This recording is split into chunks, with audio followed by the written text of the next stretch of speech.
Hey everyone, sorry we're late. This is GameHounds. We are just getting our pre-show stuff done.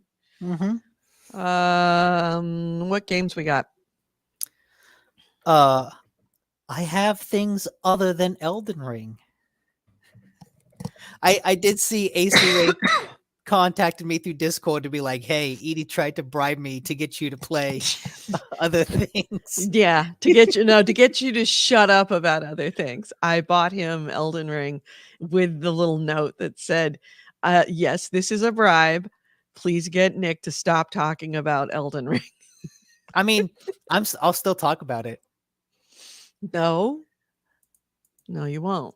I mean, I we can talk I about it can. with reason. If we're going to go into 40 minutes of you navel gazing about Elden Rings, we're going to have to call it because I still have not met your bloody fingers on the Altus Plateau. good to know.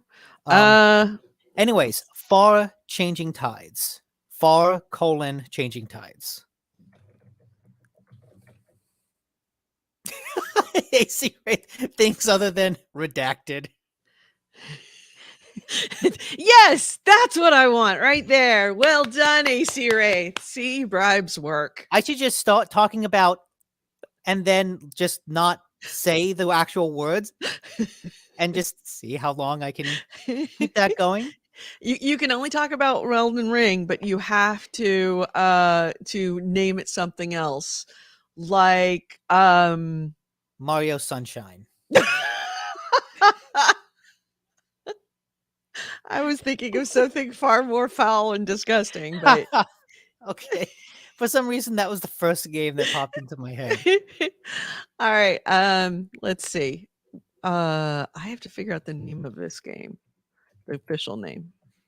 Okay. It is I plural. also played one called The Pedestrian. I didn't play a whole lot of it, but just a little bit. Okay. All right.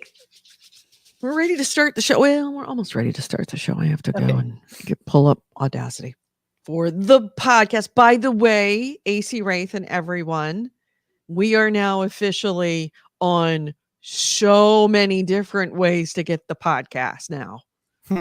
Uh I spent a good chunk of time yesterday getting us all syndicated out to Audible, iHeartRadio, Stitcher.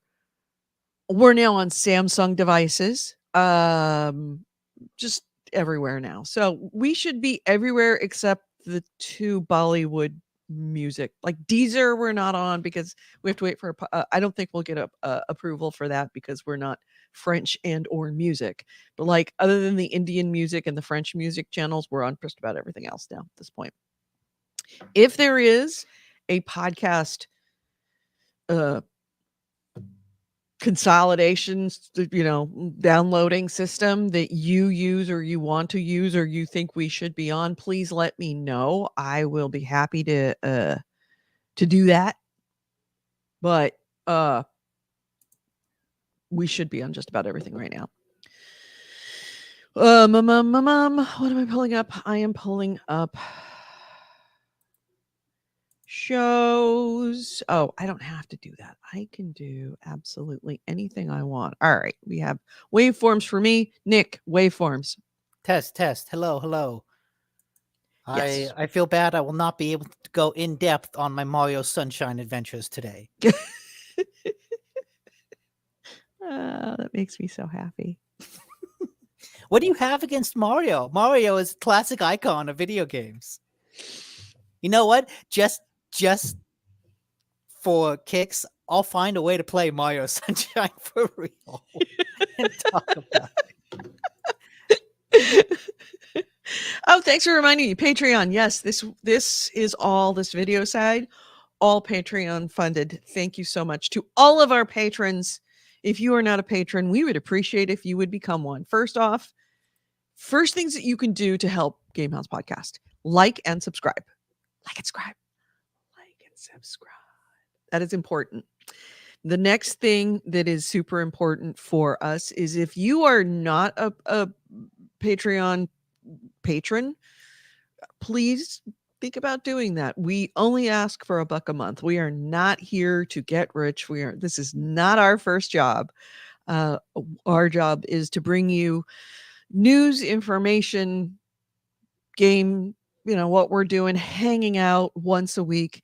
And all we ask is for $1 a month because we are so damn efficient with the way we spend money. Between Nick and me, we are both very, very stingy. Nick more than me.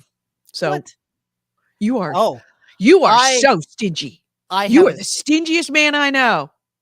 I have a story to tell you about me not being stingy. I just know when to spend my money. Mm. All right, so let me go into my story because my story is very quick. Okay. You probably can't see it very well. Maybe you can. I had to do this on the DL because I am working now and going into the office, and I am the receptionist. I don't know if you can see it. Oh, yeah. We are purple.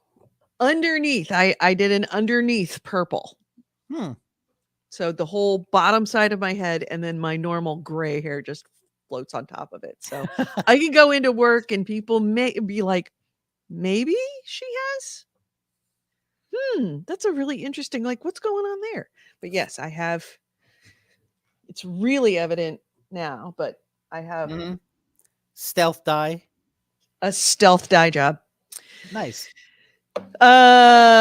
So your story is Okay. Well, I just want to preface this by saying Jupiter is doing well. that's right. Jupiter had his little snippy. His So little yes, on on Friday he had his neutering surgery. So I brought him into his normal vet clinic at around 8 a.m. Mhm. And around 9:30 I got a call that they had completed it. She said, "Hey, the procedure went all through. He's in recovery now. Everything looks good. You can come pick him up like around noon." Okay, cool. Like 30 minutes later, I get another call from them and they say, "Hey, he's had a bit of a seizure. Uh we've looked into it. That's actually an expected side effect of the anesthetic that we used, because the reason he has not had the surgery is because he had a weak heart. So the specific anesthetic the vet chose was one that is easier on his heart. Side effect being that Sometimes they have, yeah. some seizures. So they Mhm. said, okay, uh, let us keep him for a little bit longer to watch him. You can pick him up later in the afternoon. An hour after that, around 11, they give me a call and they say Jupiter is still not waking up. He's not waking up. He's breathing, but he's not showing any other signs of recovery. We recommend you take him to we recommend he transfer to an emergency clinic. Oh God. Uh, so, Okay, yeah, you spent a lot of money. You spent a so lot of money. I thankfully I was with the current girlfriend, so she was able to drive. We go to the SPCA, his regular vet, pick him up. They bring him out in a little mini crate. He's got a fluid packet, and he's just kind of lying there with blankets on him. And they give us the address for Oak Vet, which is an emergency clinic in Oakland, and have us take him there. They could have taken him there to meet us, but it was actually faster for us to take him. Right. So we go. I'm in the back seat with him, looking at him, and he looks like he kind of has another little seizure because his legs go straight out, his neck arcs, Yep. and he kind of starts shaking. And he's lying there with his eyes kind of half open and his tongue just hanging out, and he really doesn't look good. We get into Oak Vet, and it's actually like a genuine hospital. There's a gate, and we hit the buzzer, and they say, "Who are you? Why are you here?" We're here with Jupiter. They're expecting him. We come into the parking lot, and there's actually someone just hanging out in the parking lot ready to take your information as you go in. Park, and like not a minute later, some people come out, take Jupiter, take him inside. Uh, and so then it's a lot of filling out forms, giving permissions for things, and it's a lot of like, what package of care do you want? And at that point, I'm just advanced, just do whatever you can. And so they take him in, and for a while, we are just kind of sitting in the parking lot waiting to hear. We get like a couple calls over the next 40 or so minutes, but after about an hour, they tell us that he's actually recovering more than they expected him to. Good. The fact that their suspicion, well, actually, at that point, we were told to go home, because they were going to keep him overnight to watch him to make sure everything's fine. We came back. I just kind of did whatever work I could. A couple hours later, like around 5, we get a call and they say, "Hey, he's actually doing very good. You could come get him today. You could come pick him up tonight." And so what they think everything was, because before this, when we had gone home, the fear was that he had a bad heart, and like a lot of the anesthetic was done to like relieve pressure on that. The fear was that during the surgery, and I'm mimicking their terminology, I don't know exactly what it means, that his shunt shifted, and so the pressure, instead of going to his heart, went to his brain to cause neurological issues. And that was like the bigger fear going forward.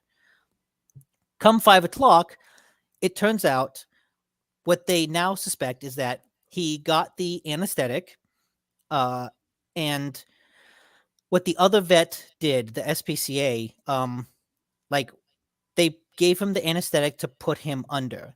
And then when he started having the seizure, they gave him something else to kind of calm him down. But that kind of put him into this coma state. So what they did at Oak Vet is basically administer drugs to reverse all of that, which is equipment that the SPCA just did not have. Mm-hmm. But once they reversed all that, to quote the Oak vet, he just kind of popped up.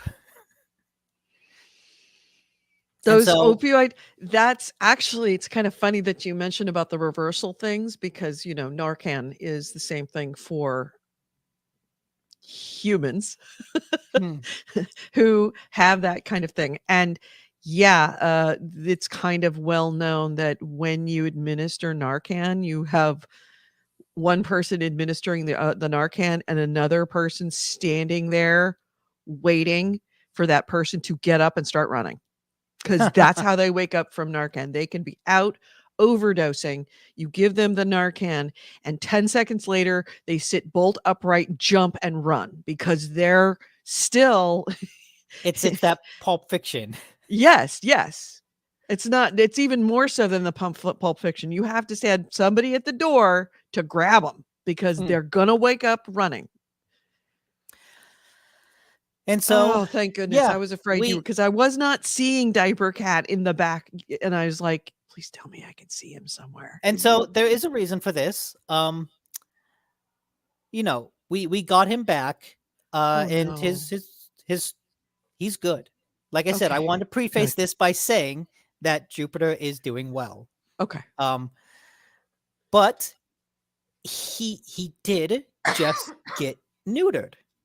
So he's got the cone, but he has now recovered so well from his comatose dance with death, that now all he wants to do is jump and run and play like he did normally. But he has like, A cone. a cone and like surgical stitches on his ass, pretty much. I don't want him to pop anything.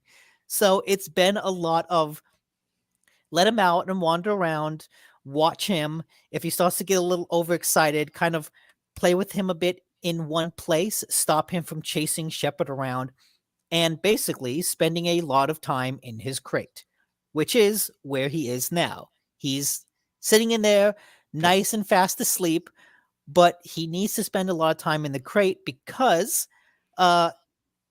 not because he's too hurt, but because he's so active that he will hurt himself if left to his own devices. Yep. Honestly, you don't. How? Let's see. You had it done Friday. They I mean, recommended keeping the cone on for 2 weeks. wow. Okay, it's a long So time to have a cone on. it's gonna be a fun 2 weeks. Yeah, yeah. So I'm glad that Jupiter is doing okay. I'm sorry that you had to go through that. And if Yes. you don't have dogs or cats, you should know that emergency vets are 3 times, and I'm not joking, 3 times the cost of a regular vet. Um, yeah, Although, you take an animal to an emergency vet if that animal is on the verge of death. It's one of the reasons why I fired my vet, because Mia was limping. I called him on a Tuesday morning at 10 o'clock in the morning because she'd like been rolled by a dog and then woke up and wasn't putting weight on a leg when she was a puppy. And so and they'd just seen her to give her shots. And I picked him up and I was like, I'm coming in now. My dog got rolled. She's not walking on her leg. And they said, we don't do emergencies. Take him to emergency vet. And I'm like, you don't do emergencies? Then you're not a veterinary clinic. You're like a spay neuter clinic. If you're not doing emergencies, that's what you do, because you are asking me on a Wednesday to take a dog with non-life threatening injuries, but needing to see a veterinarian on a Wednesday at 10 o'clock in the morning to spend 3 times the amount. yeah, like the non-life-threatening injuries No, they should be able no. to take. The That's life-threatening like injuries, yes, go to the emergency, but yeah, that's like saying yeah. I'm coming in with a bloody ingrown toenail and then saying you go to the ER. You don't come to us, don't come to your doctor, go to the ER. It's like no. No. No. It's Mhm. bad it's bad for me. It's bad for the dog, and it's bad for the emergency clinic cuz they're there for emergencies, Yeah, not the so life-threatening the emergencies. life-threatening your situation. Yeah. If they're worried about my dog that's limping who was fine the next day, I just needed you to come in, take an x-ray, make sure it's not broken, and then we'll figure it out, and then give me some analgesics. I knew what you needed, but anyway, Mhm. that's why emergency clinics are that expensive, is because they're the equivalent of an ER Yeah. for animals, and they charge like ERs do. And it was nice. I've not actually checked my credit card to see how much it cost, but um Don't. It's only going to upset you. no, No, I it's not I going to will. upset you. No, I know exactly how much I signed off for, but Mhm. because they didn't keep him overnight, as they were releasing him to me, the person said in passing, like, "Hey, you'll be getting a substantial refund too Oh, that's because good. we didn't keep him overnight." Right. Um, but I don't know how much it costs, but I mean, honestly, not that not that bad in the grand scheme of things. I think, like, overall, even if they had kept him overnight, like, I don't think it would be more than 3,000. I was going to say it's probably 3 grand. Yeah, which, like, for me in my situation, I check that box That's without a why second you're thought. so, as my dad used to say, that's why you're so cheap on all the things you don't need. So you can afford to drop 3,000 on your animal that's, gone into a coma. Yes, yes. So see, I That's am why you save the frugal nickel so you can spend the frugal within dollars when you reason. need it. Exactly. Um, AC Wraith says, I've often wanted to go purple, never dyed my hair. Oh, AC Wraith, I will travel to New York and dye your hair purple. I love It's dyeing it's people's so hair. funny that he says that because his icon is like this purple guy with a purple beard, all purple. I will absolutely come out and I will dye your hair purple. Are you a blonde or brunette? Because that determines what kind of dye we're gonna get. Um, You should both of you should dye your hair purple, color your skin purple, then go out to some park, start banging some drums, and become like the purple group. the purple man. Yeah. Okay, you're brunette, so you're gonna need, if you really wanted to take. I mean, my hair is underneath. It's pretty dark, and it's purple, but it's not like purple purple. Um, yeah, that's gonna require a bleach, and I will totally bleach your hair. It's a process. I will totally bleach your hair and dye it purple. I'll fly out to New York to do that for you because I love to do that stuff. And I'm pretty good at it. Is he in New York? Are you in New York, AC Wraith? He's in upstate New York. Uh-oh. Oh, Stand by. interesting. Keep talking. I got somebody. The phone is ringing. Stand by. Okay. You'll have to send me like some information of where you are, AC Wraith, because I might be in New York in the next couple months. So maybe I could stop by and say hi. That would be awesome. Mhm. It's my neighbor. So He says, "Can I just color the gray?" if you have gray, that's even better. It's one of the reasons why it's super showing up on my sides and not so much down here. I mean, you could see it, but it's not like super. It's because of the gray. Purple and gray hair go together very well. All right. So yes, before we all of that start the show? happened, oh yeah, okay, this is all pre-show. Yeah, we're still in pre-show. We haven't Okay. started. I was all set to start talking about games. All right, but we haven't started the show. Okay, we'll start the damn show. I'm starting the show right now. Fine, be that way. Let me get to my music. Stand by. Come on, where is my music? It is in essential show tracks. There we go. Yes, it will be the Mario Sunshine Hour. All right. And these podcasters are big fat potty mouths. If you're younger than 18 or are easily offended, please stop this podcast now. Oh, and your mom says to take out the trash and do your homework.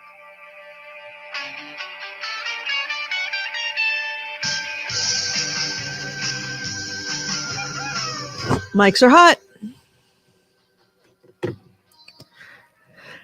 Hello and welcome to GameHounds. GameHounds episode 635. We are recording this on Sunday, Easter, April 17th, 2022. I'm Edie Sellers. With me is Nick DiNicola. And I am sorry if you are listening to the podcast that you got the podcast late this week. I sat down to do some work on the show and I realized, oh, hey, I forgot to update to upload the last podcast. So you're getting 2 shows this week, or at least within a few days of each other. So we have been sitting in the chat room before the show. By the way, if you have not started listening to us live, please feel free to do. We talk about a bunch of stuff before the show, a bunch of stuff after the podcast. We record the show live on Sundays. Live on Sundays at 2 p.m. Pacific, 5 p.m. Eastern on Facebook, YouTube, and Twitch. On Facebook and Twitch, we are GameHounds, the GameHounds. On YouTube, we are GameHounds Vids, VIDS as in videos. So how are you? And also, yes, thank you to reminding me, AC Wraith in the chat room. We heart Libsyn. We are hosted on Libsyn. Thank you, Libsyn, for being awesome. If you ever want to do a podcast, there are a lot of places you could go. A lot of them these days. We have been with Libsyn since day one, 13 years ago. 12 years ago. And not going to lie, wandered away, left for a while, came back. And Libsyn was fantastic. So if you are thinking about doing a podcast and you want a really, really good host for podcasting, consider Libsyn. They're just fantastic people. You can find them at libsyn.com. So, how are you doing, Nick? Good. A lot better after some cat adventures on Friday, which you can hear in the pre-show. If you want to hear the whole story of Jupiter and his neuter saga, it was a bit of a saga, and we did discuss it on the pre-show. So you can head over to Facebook or YouTube or Twitch and watch that there, because we're not going to go through it. It's a long story, but bottom line, Jupiter's okay. Yes, and neutered. He's okay. He's neutered. He's in a cone. He's now Jupiter's sleeping. good. His balls not so much. Oh yeah. But before all of that happened, I was Mhm. able to play some games other than Mario Sunshine, aka Elden Ring, aka the game that I can't name Not around allowed Edie. so Not allowed to say around Edie. to catch you all up, I bought AC Wraith had Elden Ring on his Steam wish list. He had mentioned last week that he had Elden Ring in his Steam wish list. So yesterday I bought Elden Ring for him off of his wish list with the note that AC Wraith needs to stop Nick talking about Elden Ring. So the Which, like, understanding now is that Nick can't say the words Elden Ring. They're redacted. He's calling it Mario Sunshine. which in retrospect feels like the complete opposite of what you should do, because now I have someone to talk Mario with. I know. I just want to do something nice for AC. In Our in Link the bitch, who is fantastic. yes, in the Discord he was talking about what build he would start, and yeah, I Vagabond quality makes sense. That's okay. I was Samurai Dex, but then I kind of moved more magic. I think it AC Race early put on. the link in. Did you see the link? Yes. AC Race provided the link and it says redacted and then provides the link. I would suggest invest in some magic early on. I was kind of going full physical for a while, but magic is super useful in that game. Okay, good to know. Yeah. So, anyways, but before I did any of that, I was able to play and complete a game on Game Pass called Far Changing Tides. This is a sequel to a game that came out 3-4 years ago called Mhm. Far Lone Sails. And they're kind of these resource management puzzle games. You're basically controlling, if you remember that multiplayer game Lovers in a Dangerous Space Time, I do where remember that. like you have a little ship in the middle and there are stations for like shields, for guns, for grappling hook, for engines, and you had two players having to run around to each one. So like, oh, someone's steering it while someone's controlling the engine, but then enemy showed up, so someone's going to go to the shield, another person is going to run to the guns, and you're always managing that time running around your little ship to all these different stations. The Far games are very similar to that. The first one had you controlling this giant land tank across a desert. This one has you controlling a giant submarine through water. And it's a lot of the same. You have a station for the engine, and the way the engine works is you need to put it's like a steam engine. So you need to put fuel into the furnace.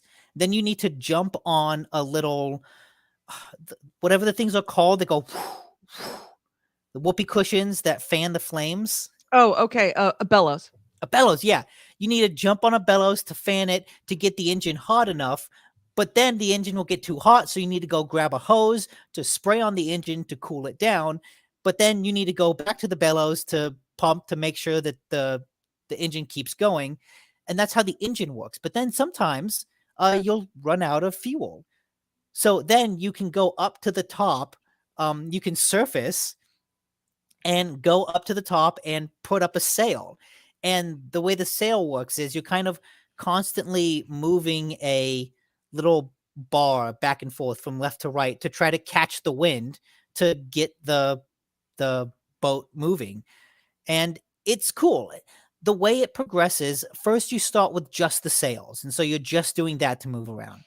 Then you get the engine and you're able to start collecting and using all these like random all the junk you find in the ocean. You're able to like pick it up and use it as fuel. And then What's later the name on, of that one? Oh, Raft. Yeah. Like oh, Raft. raft, yeah, kind of like raft, yeah. And then you get the submersible, so you're able to then you have to like take all of the plate spinning that you've been doing for the engine and add in having to keep it submerged, trying to control the height at which your submarine is moving.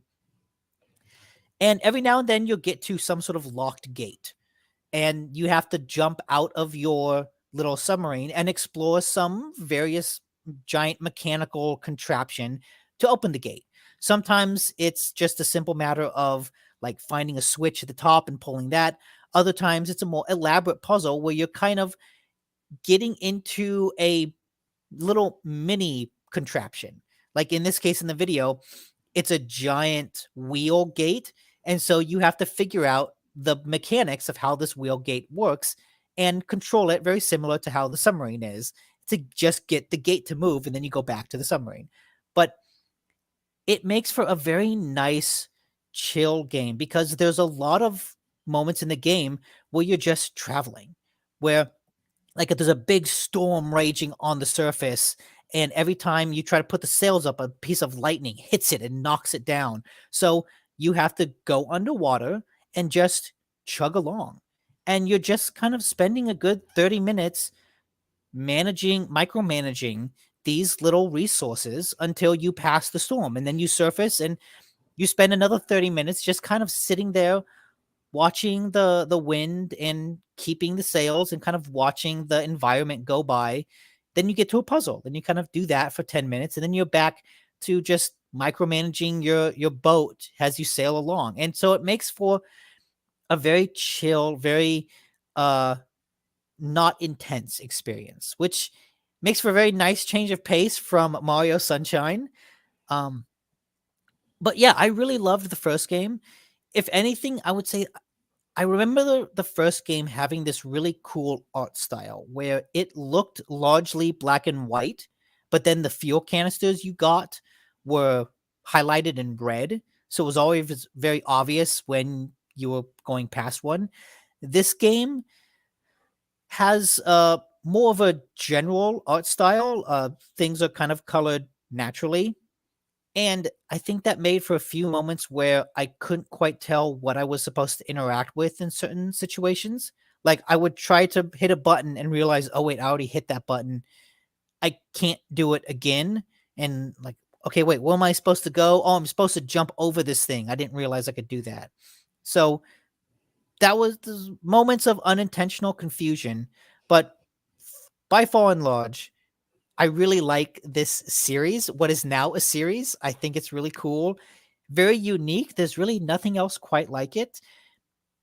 It's not a very long game. Like overall, I think it's maybe 3 to 4 hours, but Mhm. it's 3 to 4 hours of just a nice diversion from kind of anything else that you'll be playing. It's Right gorgeous now, too. right now you're seeing how the sails work. He's pushing the sails back and forth, and you have this little flag on the right that will show you kind of where the wind is, and you want to keep that flag up as high as you can. And so as you sail along, that flag will start to drop, and you realize, oh, okay, I need to change where I keep the sails in order to get that flag high. And what is a nice visual trick is when you catch the wind, these other sails pop out. And so if you're just kind of chugging along and you kind of get into a zone, and then all of a sudden you notice the other sails go chink and retract, it's a nice visual indication that, oh, I've stopped catching the wind. I'm not going as fast as I am. Let me pay attention, line up, catch the wind again. The sails come out, and I know, okay, I'm going fast. Like there is a lot of, for as much like kind of complained about there being moments of visual confusion, there's also a lot of really nice visual tutorialization. Like you can see in that video, most of the buttons that you can interact with are highlighted in this really bright neon blue that really stands out from the environment. So It's one of my pet peeves with a lot of games is that the interactable items are not really well highlighted, and so you can't really see them, so you miss them. And so thankfully here, any important button is always highlighted. Like you can see the hook that the sail that you grab from the top of the sails is highlighted in blue. The thing that you attach it to is highlighted in blue. The steering that you use for the sails is highlighted in blue. So yeah, nice visual, just visual UI. But yeah, beautiful looking game. The kind of game that you don't mind just kind of watching peacefully for 20, 30 minutes. Yeah. Yeah, very cool game. And the fact that it's on Game Pass, it is a great Game Pass game because, it's not long. It's a very different, unique game with a very different pacing to it. But totally the kind of thing that you could pick up and test out for 30 minutes to see how you like. Yeah. What else did you play?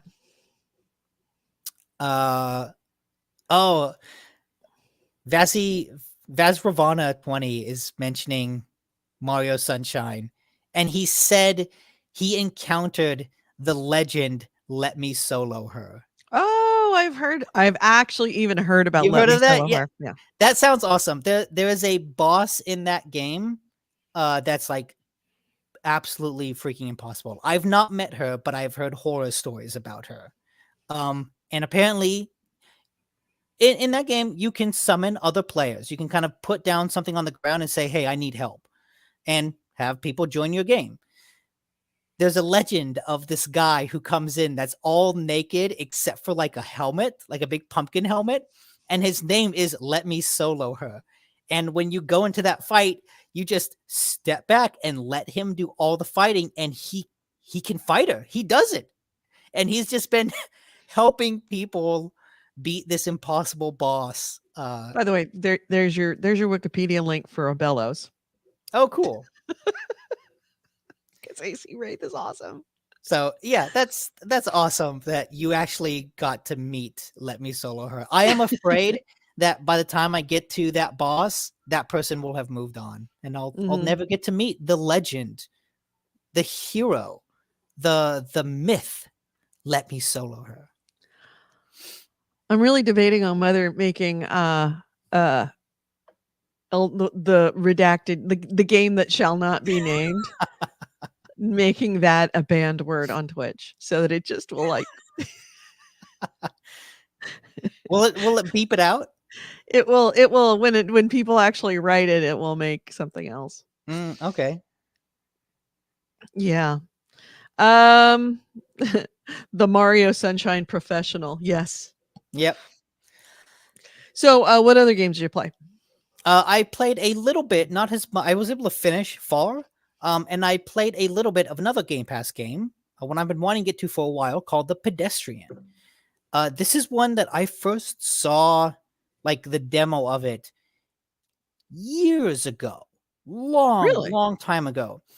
And it had a cool concept because it's basically, the little man and woman on the bathroom signs? Mm-hmm. You basically play as one of those people traveling from sign to sign across this environment. And what that means is each level, I'll say, is kind of a group of signs, and each sign has like doorways and ladders that connect. And so you kind of move the signs around this environment, connect ladders to doors in order to create a path from the beginning to the end.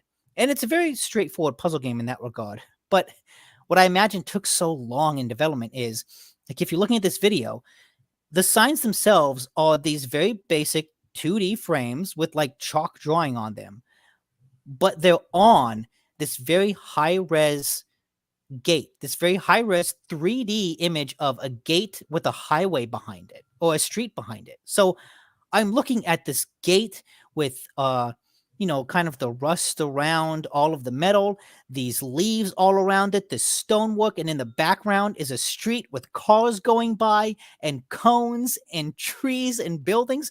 But all of that shit, all of that high-res texture stuff is just in the background. And so I imagine it took a long time to make this game because the actual stuff you're interacting with is very simple, but then everything in the background is so complicated. But as for the puzzle itself, it's very cool. It's the exact kind of, it feels like a very classic kind of puzzle platforming game in that, like I said, you're faced with a little challenge every level and you have to figure it out. And each level kind of introduces some new system on top of new system on top of new system. The part where I'm in a warehouse and I'm kind of just dealing with levers and lifts and gates that will go up and down. And later on, looking at this video, I deal with having to stack signs on top of other signs in order to create doorways, carrying things from one sign to another. So it gets appropriately complex, which I'm looking forward to. But yeah, just it's a classic kind of puzzle platforming game. The kind of thing that Oop. Sorry about that. Didn't mean to do that. Meant to do Okay. that. The kind of thing that I love to just spend some hours racking my brain against. Right. So my game this week was just kidding. Oh, If you recall last week, AC Race suggested it. I got Star Hmm. Dynasties. I don't have much to talk about because I'm still going through the tutorial, and Star Dynasties is, from what I have gathered so far, it is Crusader Kings in space. It seems to be way more complex than Crusader Kings. But it is unfortunately it's PC only. I bought it and then tried to load it up on my computer. It's like, oh, PC Aw. only. So I had to figure out a system to play it on my laptop. But you play in it's essentially takes place after the fall of Earth, and you don't colonize planets. All planets are known that can be colonized. Anything that is a planet that you discover, sometimes there's planets that's got nothing on that because humanity has lost the ability, or at least the knowledge, to be able to terraform new planets. You have what you have. The equipment that you have on those planets are the equipment you have on those planets. You cannot build more because you don't have the ability to develop the planets. It's all about personal relationships, bloodlines, wars to take over planets, and wars to take over multiple planets, so that you and it's built on that same kind of hierarchy of lords, barons, and then archons, which are the equivalent of archons run leagues. Leagues are a conglomeration of baronies, and it's the equivalent of an empire, and nations. So it's I'm still way early stages. It is incredibly complex. It is incredibly confusing.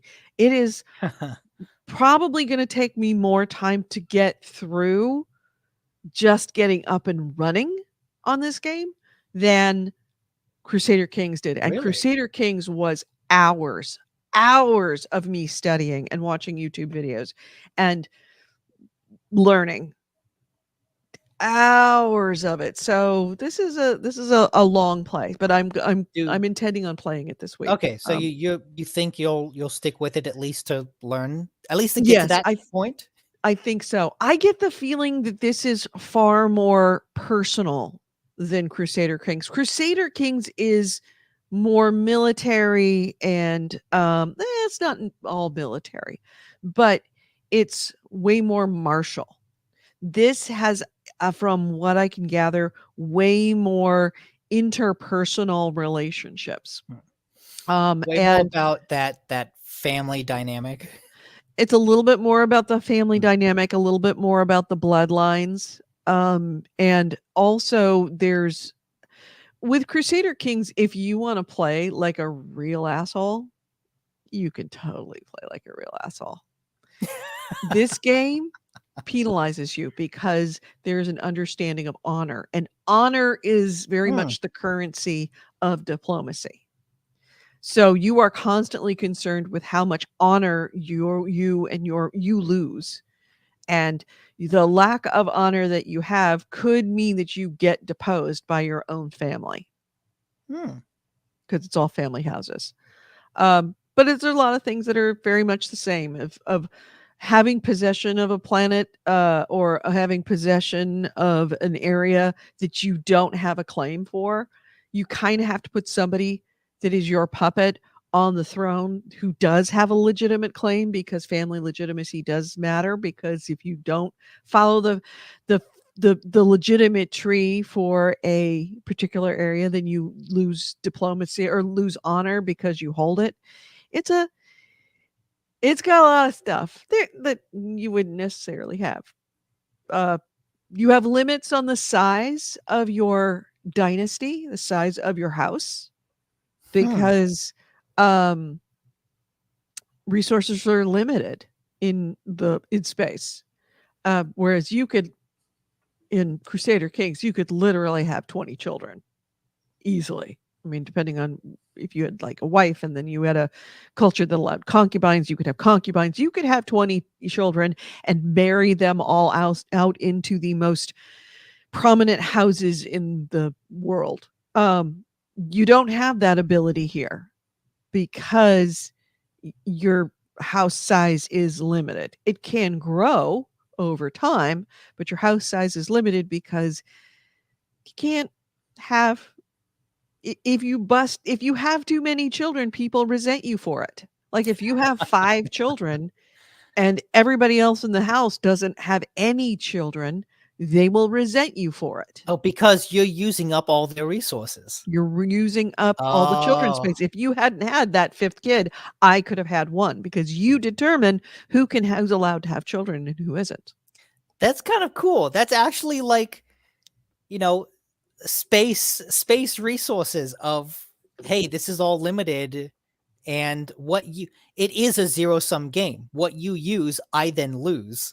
Mhm. So how do you balance that out? That's cool. So it's managing your own house, managing your relationships to who's ever above you in your league, if you're in a league, or if you want to stay independent. How do you manage to stay independent with all of this external pressure to join a league or to be part of a league without allies, natural allies?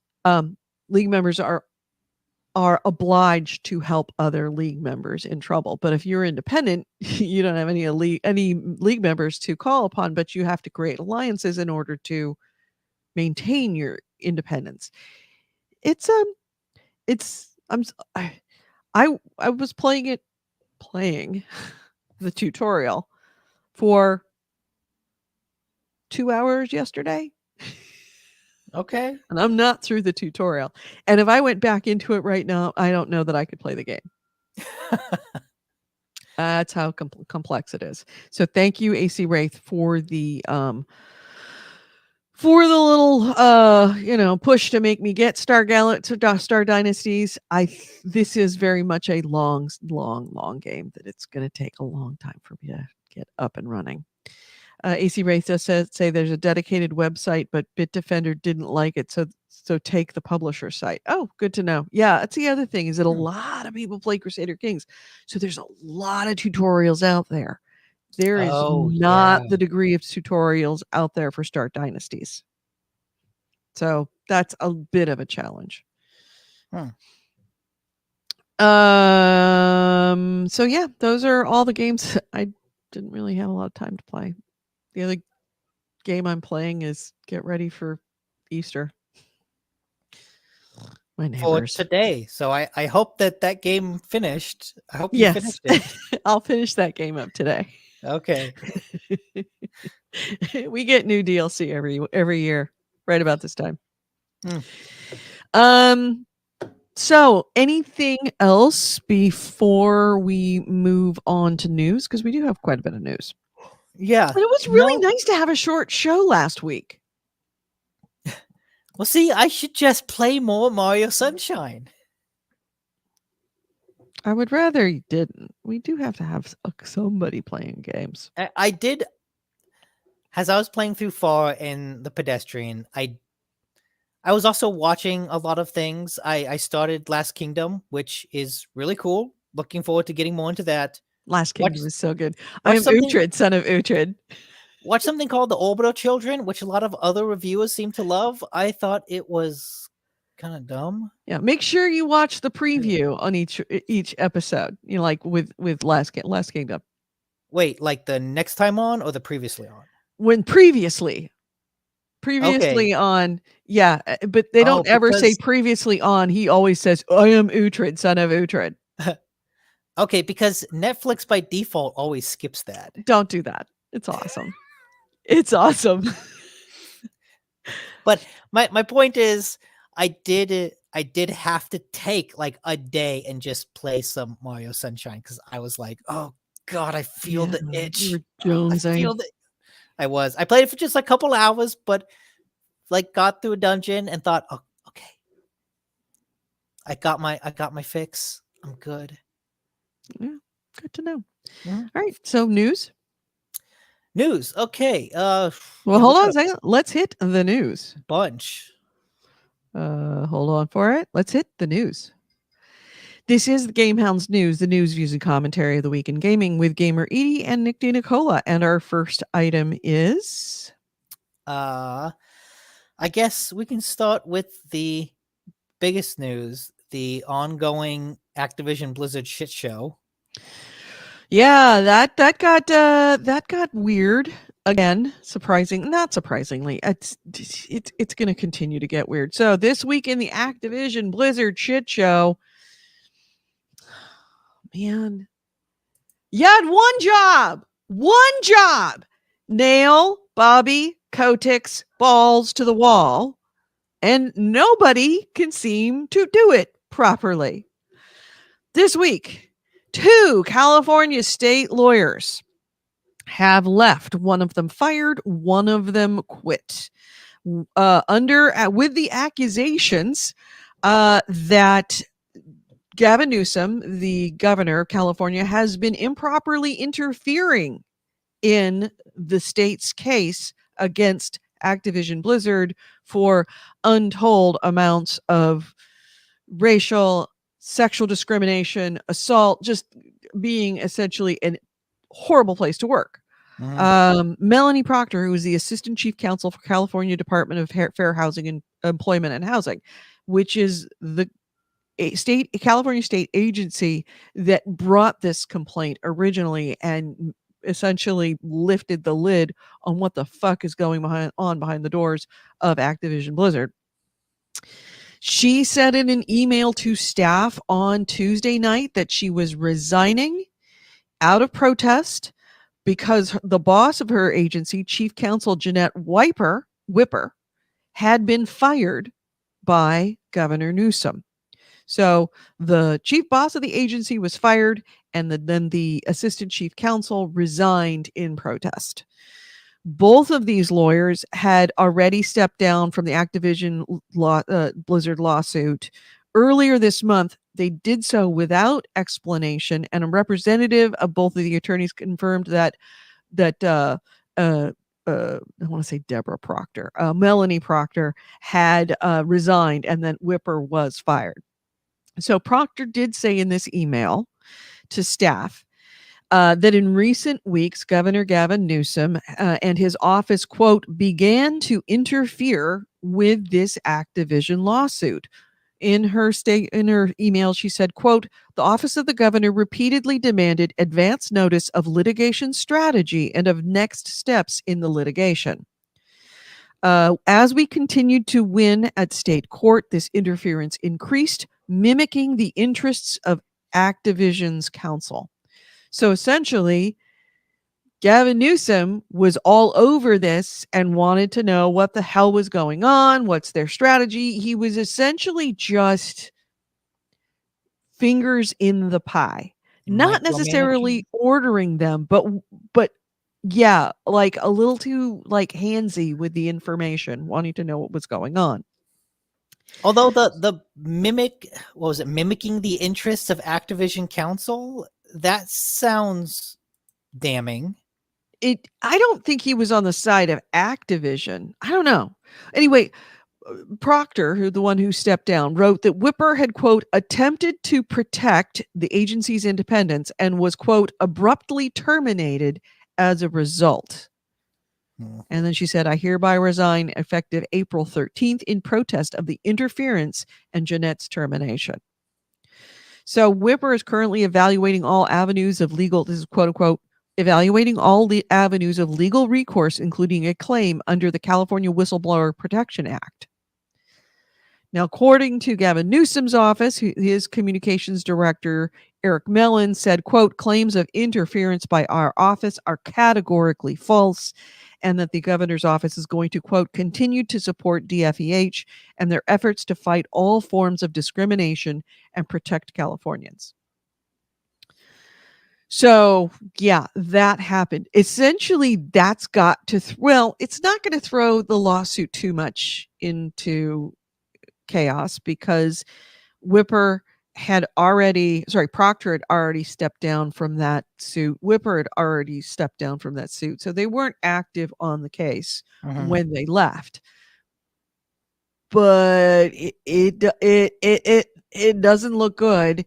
And when the head of your entire department is abruptly fired, that affects workplace efficiency, to say the least. And like the accusations of interference make me worry about the progress of this going forward. Right. It's turning rapidly into a shit show. And the thing is that these offices are not, I mean, this isn't unheard of to have these kind of lawsuits. Are they frequent? Probably no, certainly not at this scale. But they're not unheard of. And to have everything go so shitty, I mean, not just at the state level, at the federal level. The federal agencies let them off with a slap on the wrist. Now, the state agency that started this whole thing is in chaos. And you just have to wonder, like, is there somebody in there sabotaging this shit? It feels very conspiratorial. It does. How could two entirely separate independent agencies, both different members of different government agencies, one federal, one state, be falling apart so much on something that should be, at least on its face, an open and fucking shut case? It makes you wonder, like, who's pulling the strings on this? This doesn't make sense. Yeah. So anyway, this came out of Jason Schreier, who is, God, that guy's good. But out of Bloomberg, it broke. It was all over the news. It may not have been in the mainstream media where you are, but it made the front page of the San Francisco Chronicle and the LA Times. Yeah. So it's big news to have Governor, and of course this is playing into the fact that Governor Newsom, he hasn't said anything, but it is very, very clear that he intends to run for president at some point of the United States. And a lot of people are saying that this is very much throwing a lot of cold water on that plan. It's creating a problem for him. So I guess with that speculation, I would think that he would want to resolve this in favor, like, of the DEHC. Do you mean DFEH? DFEH, yeah. He wouldn't want to interfere in a way that mimics the interests of Activision's counsel. I don't know that he necessarily wants to mimicking the interests of Activision's counsel. Does that mean that he's interfering in a way that seems like he's trying to sabotage this? Or like, at least that's like not Gavin's. That's not how Gavin lies. Right? Well, the thing is, Gavin Newsom is a Democrat. Gavin Newsom is very much a Democrat. What's his name? Our asshole, Bobby Kotick. We've known that he contributes a lot through like shady PACs? I forget the term for it. They're PACs, super PACs. PACs, like shady PACs, as to political committees. Action committees, yeah, to Republicans. If this were a Republican state, I would totally believe, oh yeah, Republican governor. If this was Texas, helping out someone that donated, and this was Ted Cruz, you'd be like, yeah, absolutely, this makes sense that he's trying to get involved. Yeah, but the whole fact that there's opposing political parties at odds here, and the fact that his interference mimics the interests of Activision's counsel And in a way that his interference at all seems to interfere in a slam dunk case that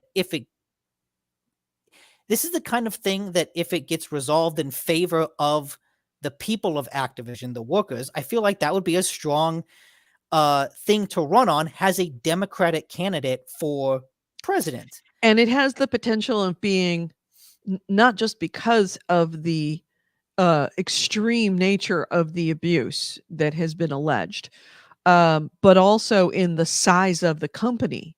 Yeah. That this has the potential of being by far one of, if not the largest settlement or fine against a company. And that would be very much a feather in your cap. So either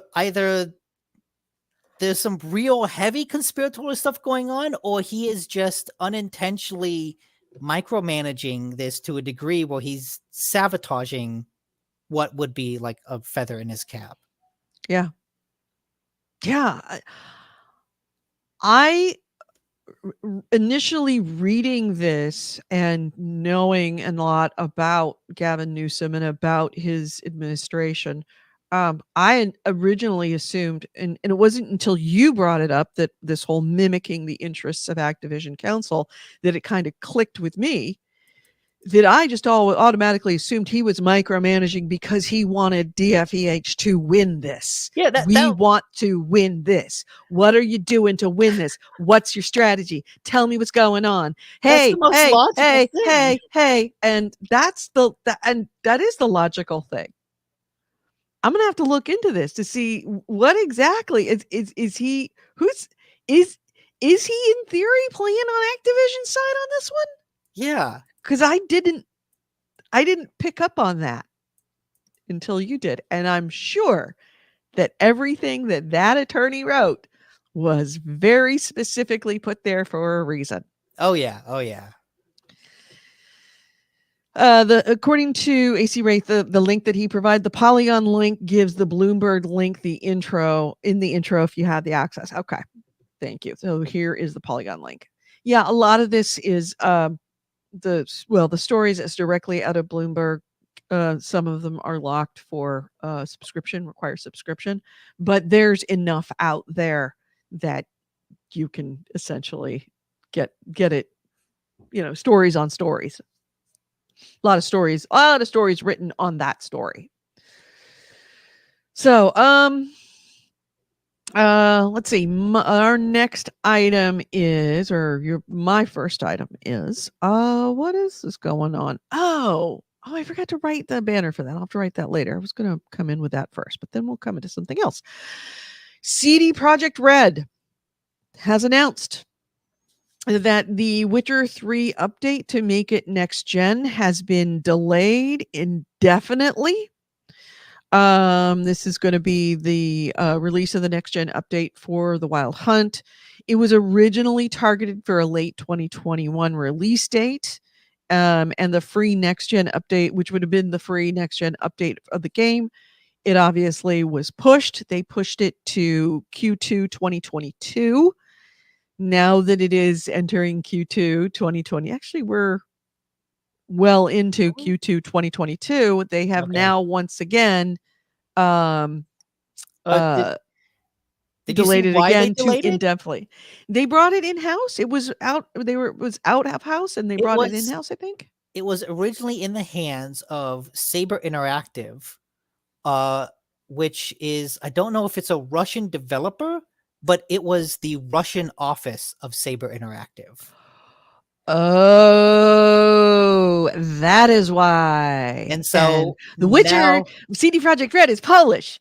I get that. I didn't they've realize now why. Brought it in house and been like, oh well, shit, we need to try to fit this into our current workload. We don't know when we'll be able to release it. Right. Let's delay it. Yeah. So they said, quote, "We're currently evaluating the scope of work to be done and thus have had to postpone the Q2 release until further notice." The change was made, quote, "based on recommendations from persons in charge of development." This was in a note to the investors. So okay. Saber that does make sense. Saber Interactive has its headquarters in Florida, but this particular port was being handled by the game's first studio in St. Petersburg. So they had opened a studio. They're headquartered in Florida, opened a studio in Russia. That studio was handling this port. CD Projekt has now taken that away.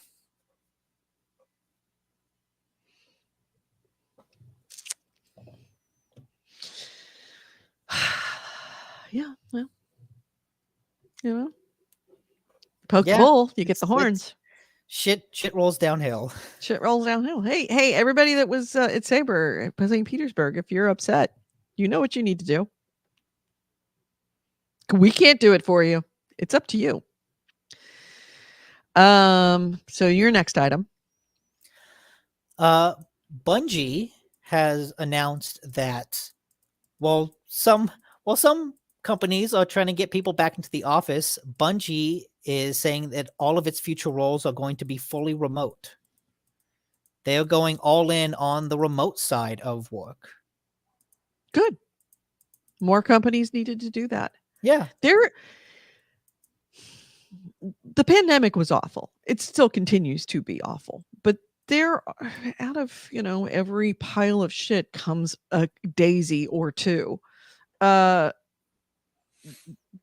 The fact that there are companies that were forced to go digital or forced to go remote, they would have never even considered doing remote. And now they've realized, oh yeah, we can do remote. Like they wouldn't have even gambled on it. They would have said, oh, not possible. We couldn't possibly do remote. Well, then they had to. They had to invest in the infrastructure. And all of a sudden they're finding that people are a fuck of a lot happier. And a lot of people are not complaining so much about work-life balance because they're working from home. People are happier. They're just as productive, if not more productive. And all the infrastructure is already there. So why go back? It's a kind of trying to, when after all the horses died, then trying to bring back buggies to bring everybody back into the office. Yeah. So I'm glad, and I really wish I was remote. There are some caveats to this. The jobs will be fully remote eligible. So, if you want to come into the office, you could. But also this only applies to some states. And I'm looking at a tweet which just has a map of the US with some states in blue. Put it on no the names. Put it up. Put it up. Okay. You're having to take a geography lesson and failing miserably? Uh-huh. Oh, Nick. I'm 90% sure I know what all of these states are. All right. Pull that up. Let's take a look. Okay. So all right. Washington, which ones? Yeah. Washington, Oregon, California, Texas, Florida, Illinois, Uh-huh. and North And it's Carolina. no, not Illinois. Illinois. Everybody in Chicago's. Yes, it's Illinois. Well, I don't live in Illinois, so fuck them. It's Illinois. Oh. And I think Anybody North from Chicago Carolina, area right? wants Nick's address, I will happily supply it. Oh wait, it does say the states over here. I completely missed that. Oh shoot, too bad. I could have told you. But anyways, the remote work it applies to people applying from these states only. And the reason for that is basically that these are states where Bungie already has like a tax footprint. So since they already have a presence there, being fully remote doesn't subject them to additional state taxes. I imagine if they were to open up remote work in Colorado, then they'd be subject to some sort of Colorado taxes because they would then have a presence in that state. So since they already exist in these states, these are the states that are eligible for full remote work. But that's still like a cool thing that you could be literally across the country in North Carolina with Bungie's headquarters in Washington and get a job. So everybody that's Here's the interesting thing. The geopolitics absolutely affects the United States. We only think about geopolitics being international. So here's something to put in the back of your head, especially if you live in one of those really, really, really red states that don't have very big populations, but they're very, very red. Oh, go back to it. Or did you? Oh, Nick locked up. Ah, the dulcet tones of Nick's stream going down.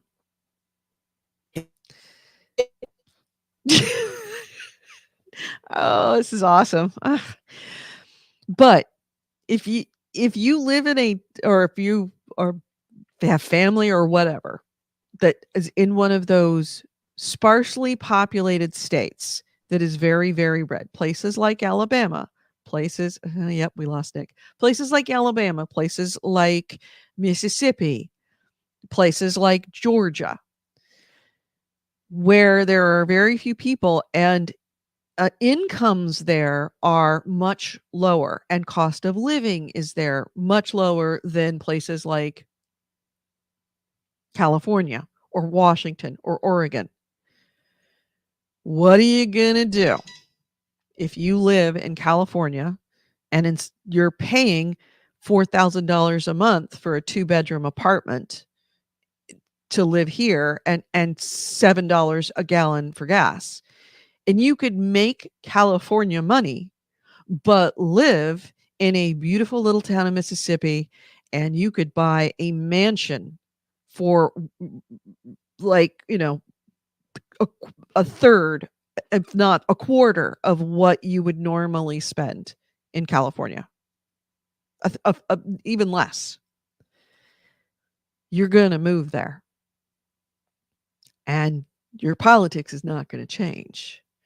This is all very, very, very bad news for red states because you're going to have an influx of those millions of Californians, those millions of New Yorkers who want to have New York money, but living in a place that's a fifth of the cost. They're going to come in with a lot of money and their politics. So the United States is going to be very much more homogenous than it has been. And red enclaves are not going to stay the way that they are unless they are red enclaves that are expensive. And very few red enclaves are expensive. Generally speaking, they have lower taxes. They have lower incomes. So the housing prices are much lower. You're going to see those locations, the cost of that housing go up. Look at Austin, Texas. That's what happened to Austin. And that's what's going to happen everywhere now. It's not just going to be places that actually foster tech communities. But that's my own 2 cents. AC Ray says, Nick is doing his Jupiter meowing in a cone imitation. Yeah. Yep. So Nick is texting me.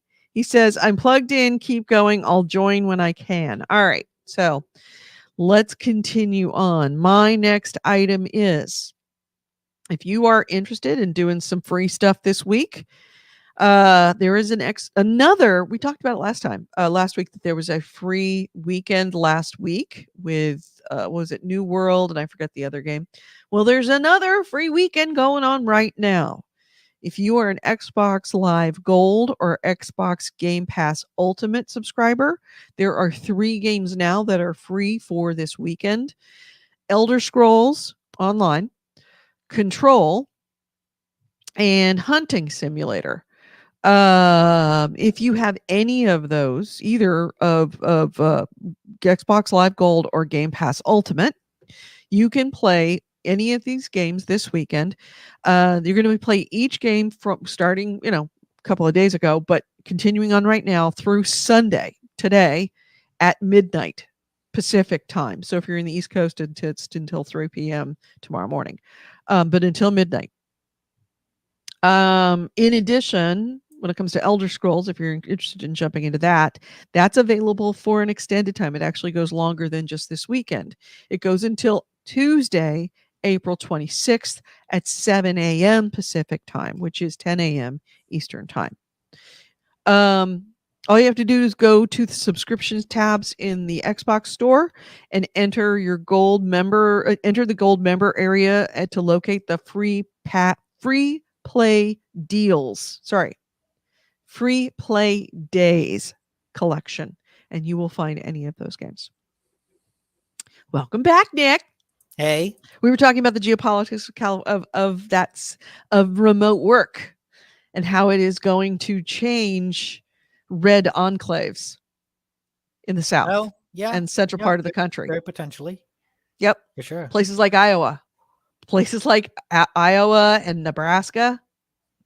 Illinois. Il- I do have to mention, I don't know if you saw, AC Wraith said Illinois is my 80s tribute rap crew. Illinois. I like it. That's good. No, Illinois. Please, please, please. All right. So I've already hit my next item. What's your next item, Nick? Now that you're back. I think your well- internet fully died when you left. It fully disconnected me and I couldn't connect to any websites, but then it recovered rather quickly. Yeah, no, that was an internet blip. Keeping on the geopolitical news train, China about 9 months ago instituted basically a ban on new games being registered. So you basically couldn't release a new game. They have now eased up on that ban and have started issuing approvals for new games to be released within the country. Do we know why they made the ban and why they're part it up?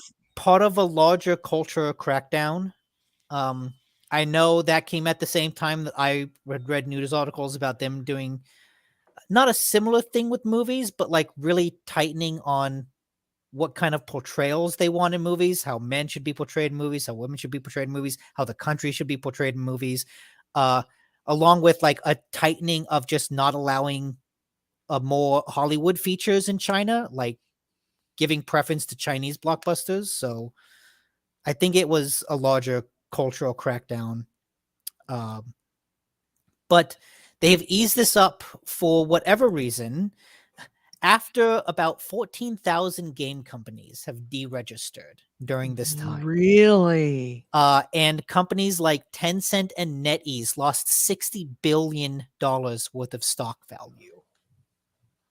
So it definitely hit their gaming industry like a ton of bricks. Ton of bricks, like a tsunami. It was just crazy. Wow.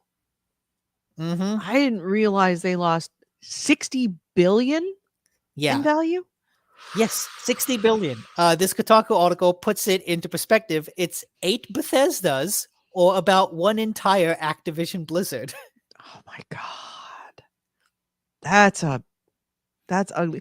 But that's only what they lost in their stock value. They will gain that back as all these games. They're going to come back online. It's China. Maybe, it's Chinese gaming. It'll come back. So one of the reasons that it took so long to get this up is that these companies had to really change the way they did business because one of the new laws China's passed limits the amount of time minors can play video games. Right. I remember that they had an app and they limited what to like an hour or 90 minutes a day. It was some incredibly low amount, and that included mobile game. Well, it was primarily mobile games. I have no idea what the details about that are, but yeah, it was a lot. And according to this Kotaku article, only 45 new licenses have been given so far. So it's a drip feed of new games. But this does give hope that the industry in China might come back a little bit. Got it. So yeah, tough to be a Chinese game developer. And AC Wraith just posted a link about that China has banned live streaming of unauthorized titles. I don't have an ability to click on that link, so you may. Oh, okay. And Simunation Gaming says Happy Easter, or happy he meant Easter. But happy Easter, everyone. It's Oh, gamer yeah. Temral, and he's still trying to find a PS5. You and everybody else. Well, not everybody. We aren't.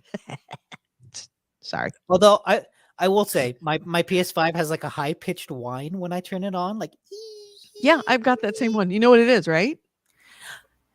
I have followed the YouTube video to like go in, take out the fan, and there's like a little sticker sticking out. Yeah. I've done that. That sticker's not there. I removed that sticker. Oh, and I it's still still got have a the whine? whine. So it's I think mine is a sticker because mine had it from day one. oh yeah. Yeah. You do need a special screwdriver to get in there. I had to go like Home Depot and buy a new screwdriver I've in order got to undo it. I've got a whole Okay. cabinet full of screwdrivers. But like honestly, doing it is not that complicated. The hardest thing is popping the faceplates off because You don't they're- want to break the Well, tabs. they're stuck in really well, and it feels like you're gonna break the tabs, but you won't. Okay. All right. Good to Um, know. I've been it's like it's on my list of things to do, right? With yeah, and, like, and if you don't cleaning play up the that shit, PlayStation that much, then it honestly doesn't really matter. cleaning up that thing right right there, that thing right there. I want to clean that up, but it's, it's the way life goes sometimes. My so next item. I'm reading this article that Oh. AC Wraith put out about streaming unauthorized games. It says, in particular, the live streaming of overseas games or competitions should not be carried out without approval. So no non-Chinese games and no non-Chinese games competitions seems like their specific sticking point. What's the sticking point? Is that there's no Chinese players in them, or just- that they're not Chinese games? They're not Chinese games and they're not Chinese competitions. Overseas games or competitions should not be carried out without approval. So like an Overwatch match in Europe would need to get approval to be streamed. Wow, that's pretty heavy-handed. It is. Although it's also interesting, this is from Daniel Ahmed, who's a senior analyst at Nico Partners, who says there are still ways to stream unauthorized games because earlier this year, Elden Ring was a hit on Chinese game live streaming platforms, despite not having a license. So look at that. Meaning Mario that they're Sun- doing it, but they're Mario just Sunshine not getting a brings the world license, or together. It's a truly a global phenomenon. whatever. When I talk about bloody Euro bloody fingers in the Altus Plateau, everyone knows what I'm talking about. Even if we don't speak the same language, we speak Elden Ring.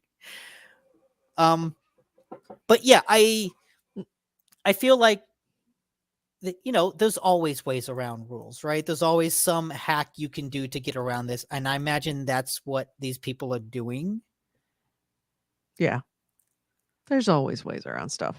Yeah. Oh, okay. And this also mentioned that the new rules for under 18 people is 3 hours a week for video games. Oh, it's 3. That's right. 3 hours a week. Yeah. Man, that's like barely a tutorial for me. Depending on the game. So yeah, really cracking down on games in China that has like the future of the industry in China is kind of really up in question. Yeah, very much Like so. anything other than Tencent and like super large firms, I don't know how they could survive. Do you have anything else? Yes, AC Ray says he'll still be in the character creator. Yeah. Well, I guess keeping with lots of money, Sony, there have been rumors about acquisitions and stuff. This is not an acquisition, but Sony has invested $1 billion into Epic Games.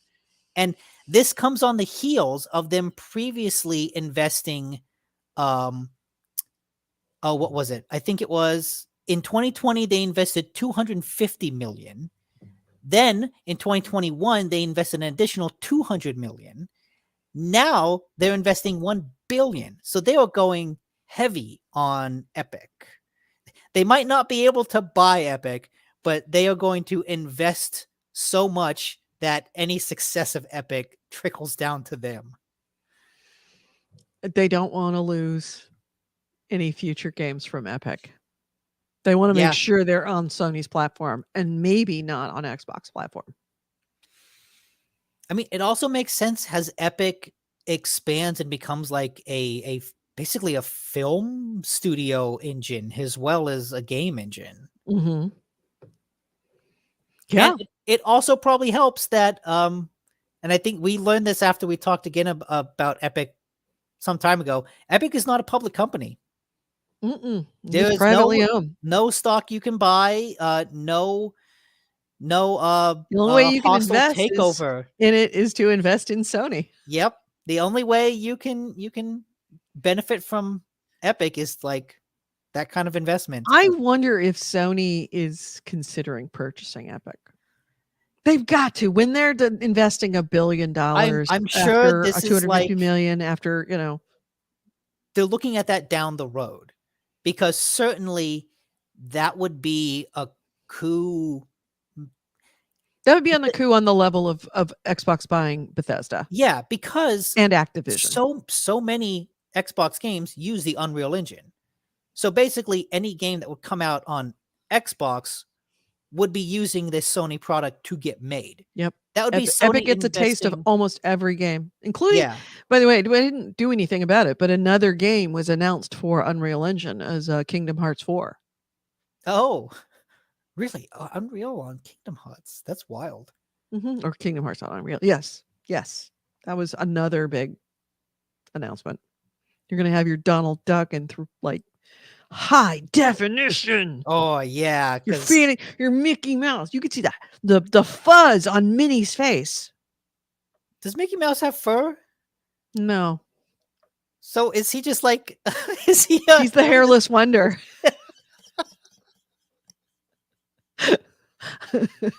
He is the hairless mouse. Mickey Mouse is a hairless rat. He is. Oh God. Well, at least not, above the clothes. We haven't checked to see if the carpet matches the curtains. He shaves his chest and his arms, but nowhere else. He waxes. Totally waxes. That's why he wears the gloves. If he takes those gloves off, exactly. He's got absolutely no fingertips. They're all gone because of the wax. He waxes everything. Oh God. Oh, that's us making inappropriate Mickey Mouse content. Disney. My name is Goalie. Goalie. In a couple years, we will be able to stream Steamboat Willie with no repercussions. That's true. Mm-hmm. Take that, Disney. Yeah. There is an inappropriate joke there that I'm not going to search for. Oh, don't worry. Once it is this public domain, you'll be seeing all sorts of porn parodies of Steamboat Willie. Steamboat Willie porn? Really? You think we're going to actually see Steamboat Willie porn? Rule 34. Like if that's true. If we know the name, there's a porn version of it. Yep. Yep. Everybody knows Donald has feathers, though. No pants. So we know that carpet matches. Oh yeah. He's just freeballing it. Oh no. Oh, what do you call it at Burning Man? When you have a shirt cocking? Yes. That's true. Donald Duck shirt cocks. Mm-hmm.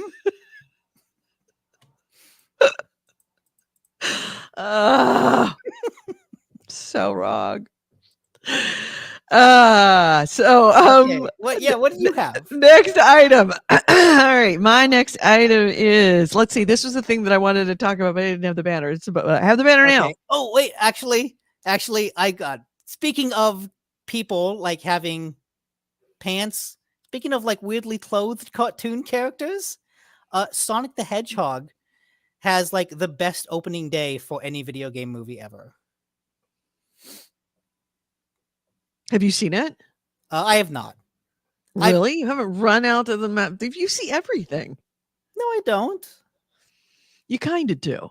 I want to see more, especially now. Like there's a bunch of good movies coming out that I would honestly like to see, but I'm kind of trying to time when I see them to go like to 11 o'clock on a Wednesday night when the theater's not very full.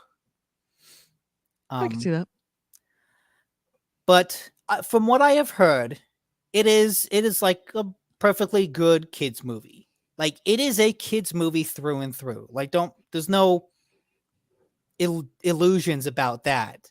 And in that regard, it is very successful. Well, it's kind of sad, but also video game movies, do they really make a lot of money? It's kind of like being the biggest fish in a very small pond. Kind of. Recently there have been a series of good, successful video game movies. Rampage, I know, did really well. The first Sonic the Hedgehog, obviously. Detective Pikachu did really well. That's true. Uncharted, for as much as I feel like it's more of a missed opportunity, it's done pretty good financially. I think it's past Black Widow in terms of box office. Oh, really? So the fact that Uncharted has grossed more than a Marvel movie feels significant. At the very least, they might make a sequel, and I have hopes a sequel would be better. They deserve a second shot because Tom Holland is a good Nathan Drake. But they can't get rid of Wahlberg. Yeah, he's still there too, which is unfortunate. Tomb Raider. I thought Tomb Raider was a good movie, but I don't know how successful it was financially. I know it's easy enough to find out. That's true. I know that they're actually you are making sitting a in front of this sequel. big box that has all the knowledge of the world. They are making a sequel to it, but I wonder if that is more a fact of like, hey, it's an IP that's recognizable, and we just want to keep doing that. Mm-hmm. Okay, it made two. Okay, well, here was Tomb Raider a flop? Pull up the screen so we can all enjoy. Okay, I guess it released in the wake of Black Panther, which kind of steamrolled over everything. Yeah. Okay, it made 274 million worldwide on a 94 million budget. So, like all things considered, that's not a flop, but it's also not like a wild success. Right.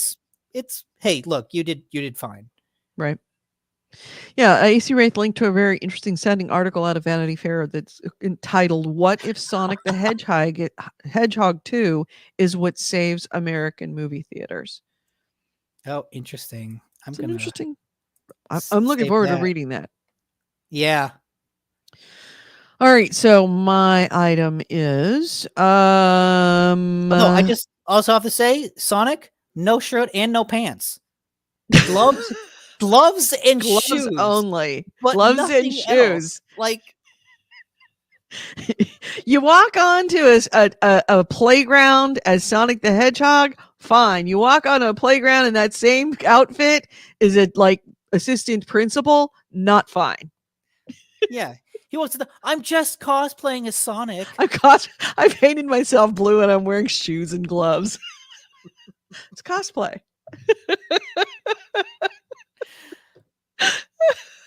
Oh. Anyway, okay, so I read an interesting article about how Game Pass, and I use the word devastated in quotes because that's what they said in the article, was the quote, one of the quotes, how it devastated Oddworld. And it's an interesting cautionary tale of unintended consequences when you are approached as a developer or a publisher to have your game on Game Pass. And I'm sure that other companies that are not owned by Xbox are absolutely aware of this and concerned about this. Now, it was not just being on Game Pass, but it was a confluence of events that turned into a perfect storm that really did in the latest Oddworld Soulstorm. So Game Pass can be super beneficial for games, especially for smaller titles that, or like in the case of Oddworld, very popular titles that are coming back for the first time after a really long hiatus to get people into it. And that was their intention. They were looking, Oddworld Inhabitants was looking for some financial help, and Sony offered the studio a deal to put Oddworld Soulstorm. Oh, I wrote Game Pass. It was actually PS Plus. My bad. Please change that. It was PS Plus that they were on. Because they needed a little extra money to get into, get over the finish line. They went to Sony and said, "Hey, how about a little something, something to get us over it?" And they suggested that, "Hey, why don't we do this as a free game for 1 month on PS Plus in exchange for an Okay, so undisclosed fixed sum of money?" okay, yeah. So it's not Microsoft's Game Pass. It was Sony's It's PS Plus. okay, and it My was just because I downloaded it for the month that it was free and played it. So I'm one of these people. Right. Um, So the game was supposed to come out, and this was I think, in 2020 or 2019. And the game was supposed to come out in January 2021, when supply issues would have meant that there weren't many PS5 consoles in the hands of gamers at that time.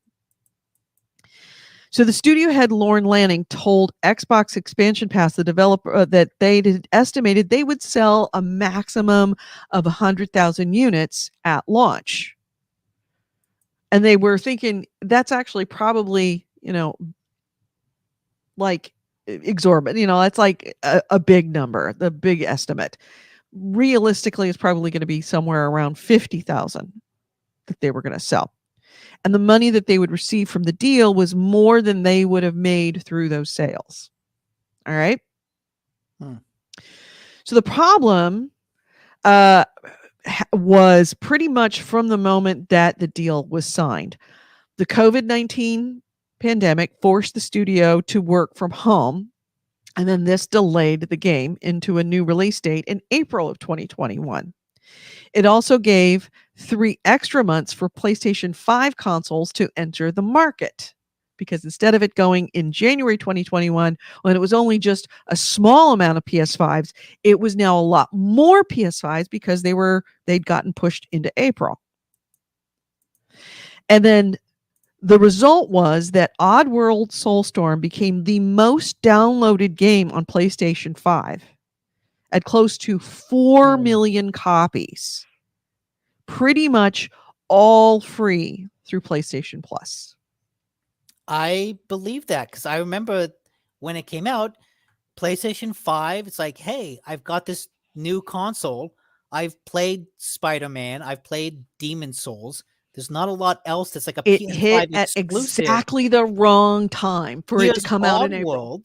Coming out, it's like, oh yeah, I'll try this out. Right, because it was kind of in between games. They had a lot more PS5s out there, and it was just this sweet spot for it's like, I'm kind of bored with this, I'm kind of bored with that, I don't really want to play this. Oddworld, sure, download.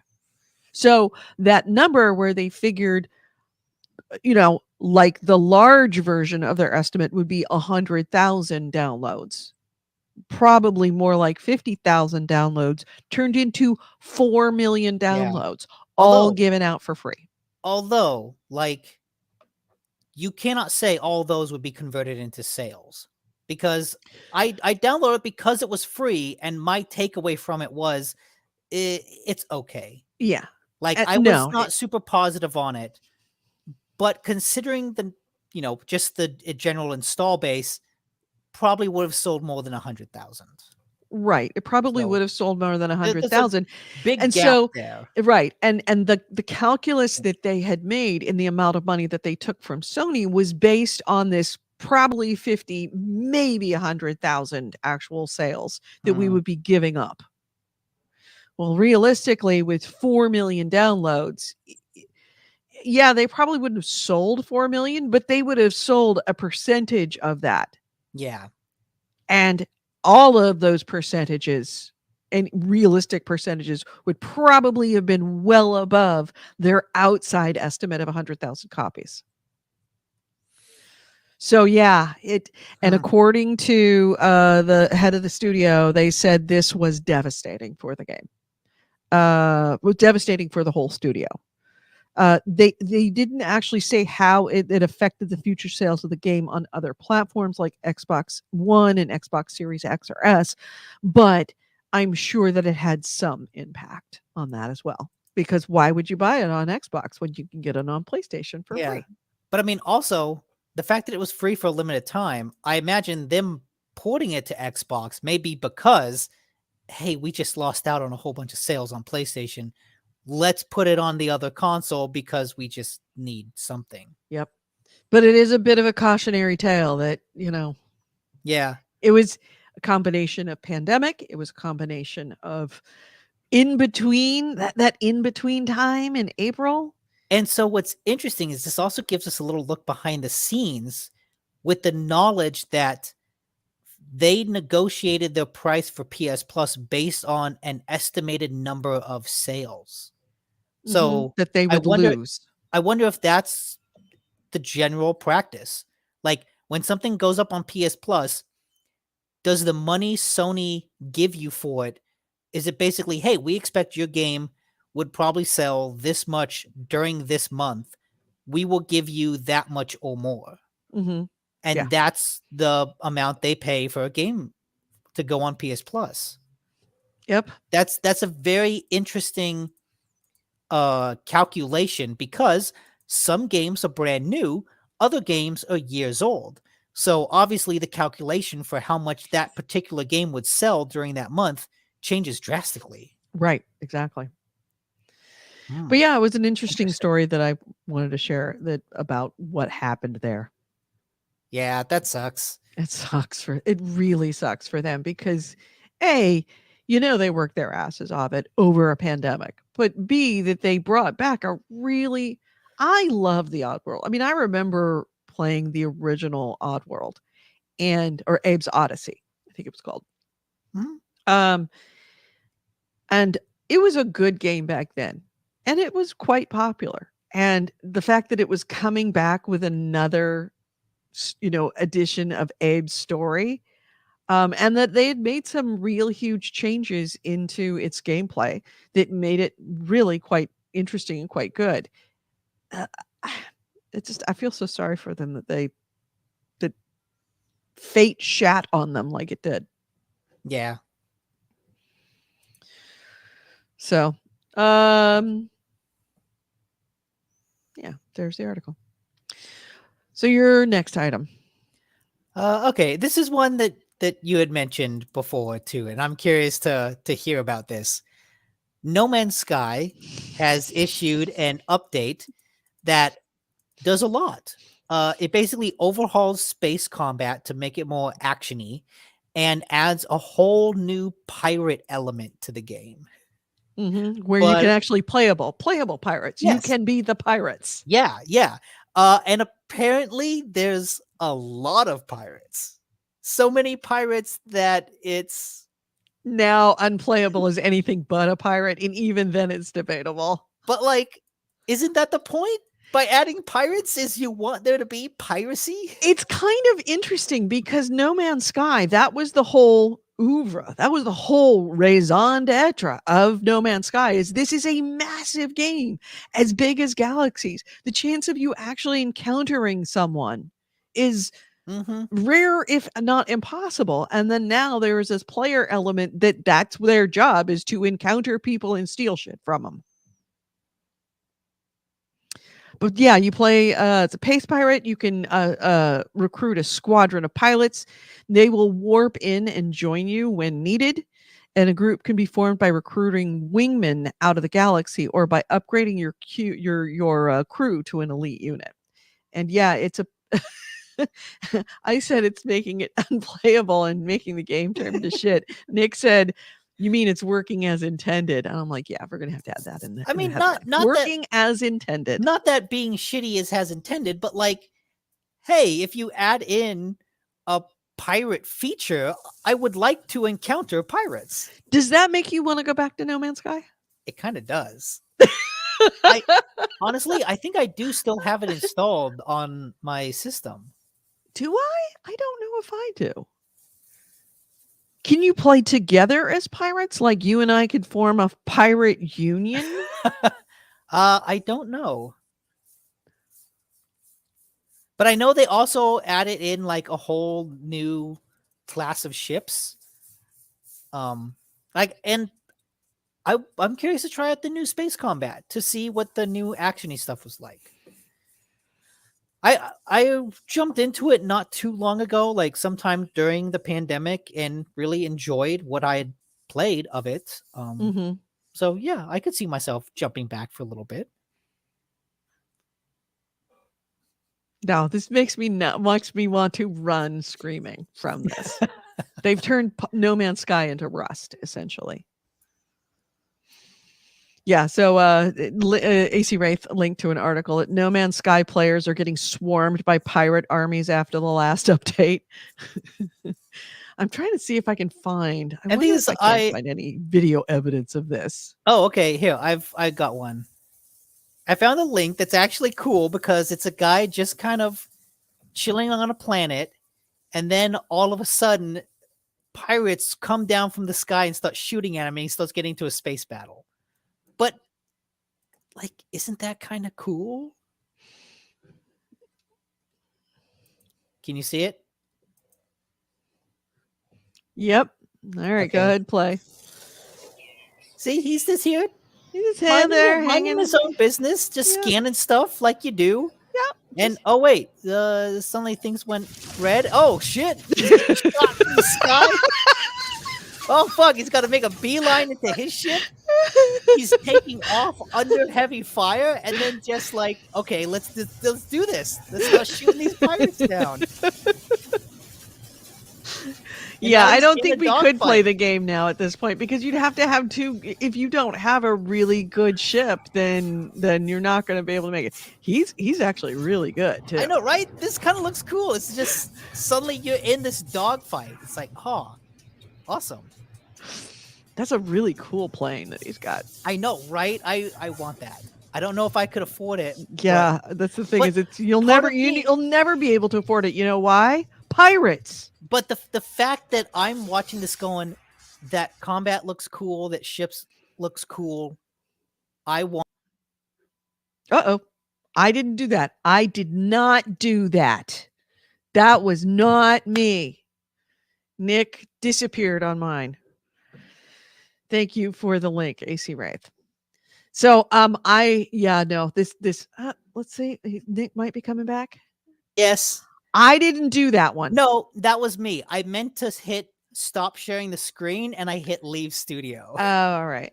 But the fact that I'm watching that video thinking the combat looks cool, the ship looks cool, like that's how you get someone back into the game, is to just give these new features like that. Yeah. I think that's awesome. So anyway, the update is called Outlaws, and the update also has another thing that's not getting nearly the amount of press called Expedition 6, The Blighted, and you can go on a treasure hunt across a distant galaxy to trace the routes of these mysterious pirates. So the Blighted Expedition offers the chance to earn an exclusive Starship Trail, pirated theme base decorations, and your own personal Wayward Cube, Jeff. A unique cape customization and much, much more. Wait, they added capes? Oh, I have to go back now. Gotta have a cape. And anywhere where there's a cape. You were that kid at the pool who always wore his towel like a cape, weren't you? No, I wasn't. You should have been. I did do that at home with blankets. but not in a pool. AC Ray says they'll tone it down and it'll be fine. It's not like we can trust the devs to make an update at this point. Simulation gaming. Gaming? Gaming. Yeah, it's gamer terminal. Okay. He says, is the cube gray? You said they added in a cube named Jeff? Yeah. Wayward Cube. A wayward cube? I gotta fucking find that. I gotta find it and make it gray and have my own personal Gray block. Yeah. A gray block with a gray block. It's so meta. Seriously, remember I it's had- circles on circles and when I edges on last- edges. When I last stopped playing, I had started building a base on top of this floating island on this planet, and it was kind of cool. Maybe I should go back. I just had a little room. I just had a little teeny tiny room sitting in the corner. I was had- actually playing it. God, a few months ago. It was not that long ago that I was playing it. Yeah, I had like made a good home base, and I had started making another base. Like I was expanding. I was Yeah, I had 2 bases. colonizing. Maybe we should play that tonight. Yeah, I still don't know if we could play together. Why not? Just because I don't know if that capability is in the game to see other people. It is. Oh, okay. It is. Yeah. No, I think. Who did I play with? I was playing right, with I think- someone. I You think and I we played did it. together. Yeah, we did. We did. I played with someone. I don't think it was goalie. So let's see, what else do I have? I already talked about cheating magic. I got nothing. We already went through all of mine. Elder Scrolls Online, No Man's Okay. Sky. Yep, that was it. I have a couple. 'Kay. Mass Effect 5 has officially entered early development, which there's not much to it other than that headline, which also kind of goes to show you that when they announced the game, they announced it very, very early on, when it was basically in pre-production. Even before Yeah. that, they announced, hey, we want to start working on a Mass Effect game. And that's, I think that was a bit of a game trying to save face. Oh, absolutely. They needed the win. Like they would have normally not announced that far out. In fact, in the past, when they've announced Mass Effect games, they didn't announce things when it was in pre-production, just because it was pre-production. Yeah. And if it you're was going to an announce, you active- want to have like a screen or a trailer or some kind of It teaser. was an act of desperation. Right. This was a Hail Mary of please love us, please love us Hey, again. we Don't- know you like Mass Don't Effect. hate us. We're tired of all of that hate. We're making something you like, we promise. Yeah, and everybody's like, "You're gonna fuck that up again, aren't you?" It's kind of what everybody's thinking right now. You're gonna fuck yeah. this up. You're Yeah. going to fuck this up.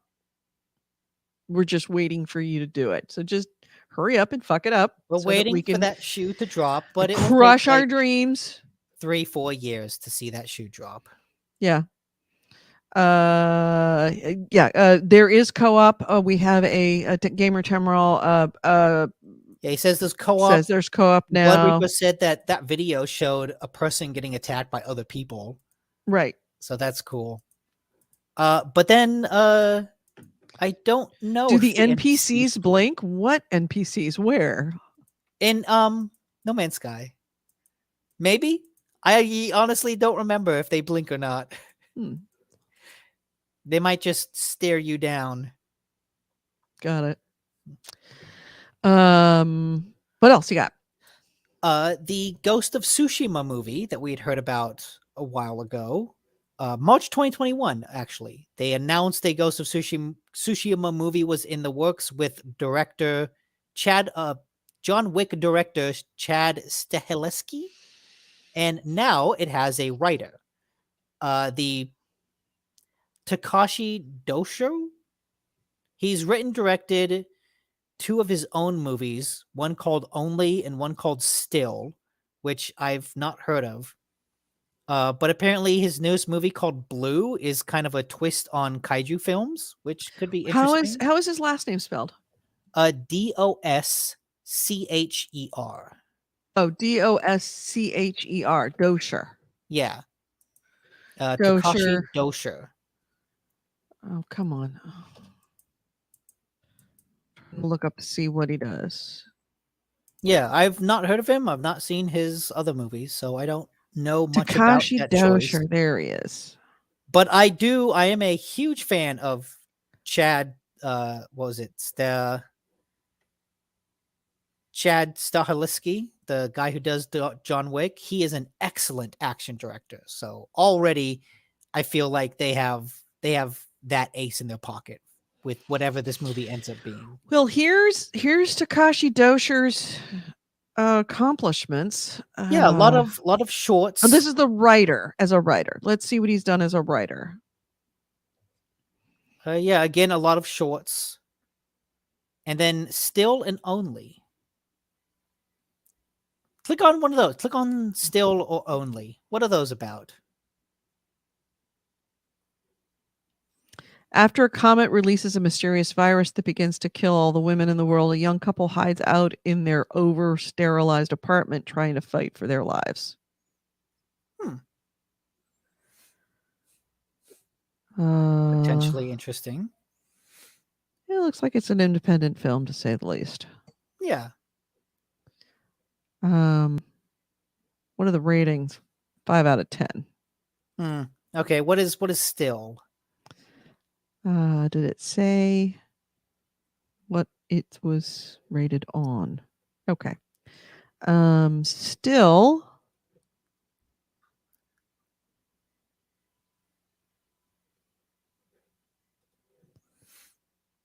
And that was in 2018. When a young hiker stumbles onto an isolated farm after losing her way on the Appalachian Trail, she's taken by a strange yet beautiful couple desperate to protect a secret deep in the mountains. And he wrote and directed it. Mm-hmm. So this is a passion project. Also, yeah, independent movie. 5.2 out of 10. Okay, slightly better. This is not looking good, Nick. I know that you're wanting to try to shine the shit. This is not looking good. But you want to know the truth?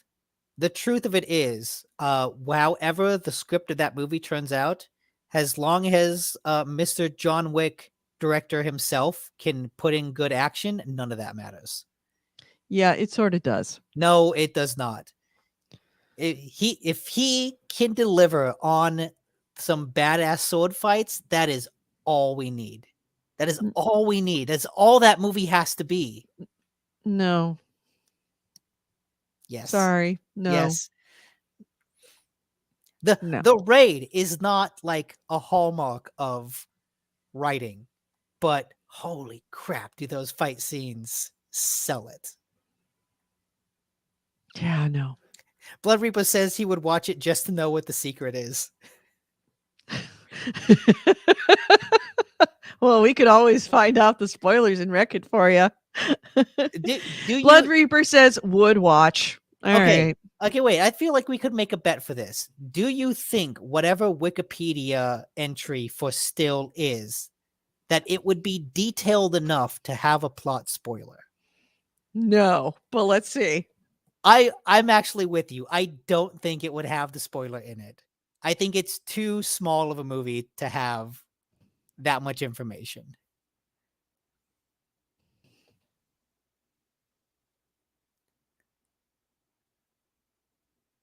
Okay. Oh yeah. So we've got Only. Does that have a link?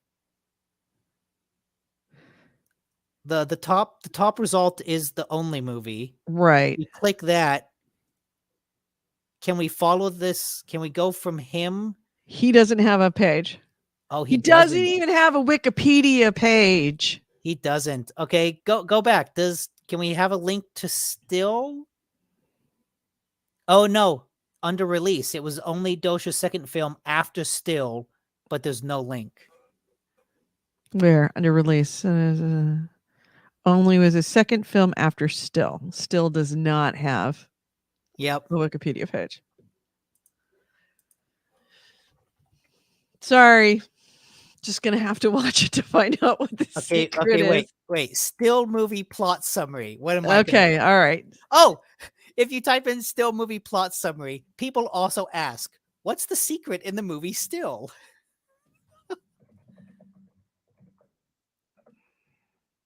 Wait.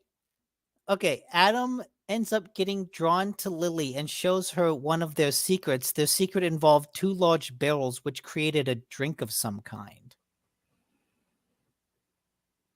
Well, this just invites even more questions. Everyone watch the movie still so you can Oh. explain it to me. That is not a good that is not a good sign for a writer. To have an article of like, please explain this movie to me. Oh my god. Okay. So this is it. The secret involved 2 large barrels which create a drink of some kind. And this is from a writer on Medium who basically reviewed the movie. Has an interesting premise but poor execution. I thought that this was it, that this is where Lily discovers that these 2 people are serial killers and the barrels were the other hikers.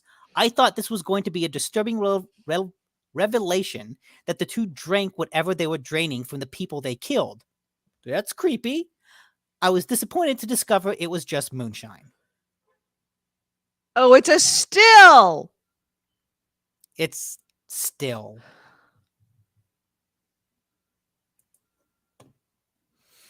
So, yep. So, in other words, the guy who wrote it and directed it, the biggest flaw that he says is it's the writing. No, wait. Okay, actually, if you scroll down more, Ella's suddenly ready to reveal. I guess there's a love triangle between the 3 people. But eventually you discover that Ella and Adam stumbled across a fountain of youth of some sort. That's what what I was thinking when they said a drink of some kind. It must be a fountain of Okay. youth. Blood Reaper says you guys are a-holes. Hey, you could have stopped. You could have stopped watching. You could have muted us. But actually, it's a really clever name. Actually, the most clever thing about it is the title, because still, if it's a fountain of youth, meaning, remaining, and still because it's being distilled from a still. That's true. See, that's good writing. See, no, that's a clever name of a title of a movie. It's not. Anyway, so yep, we're assholes. We will totally wreck that movie for you.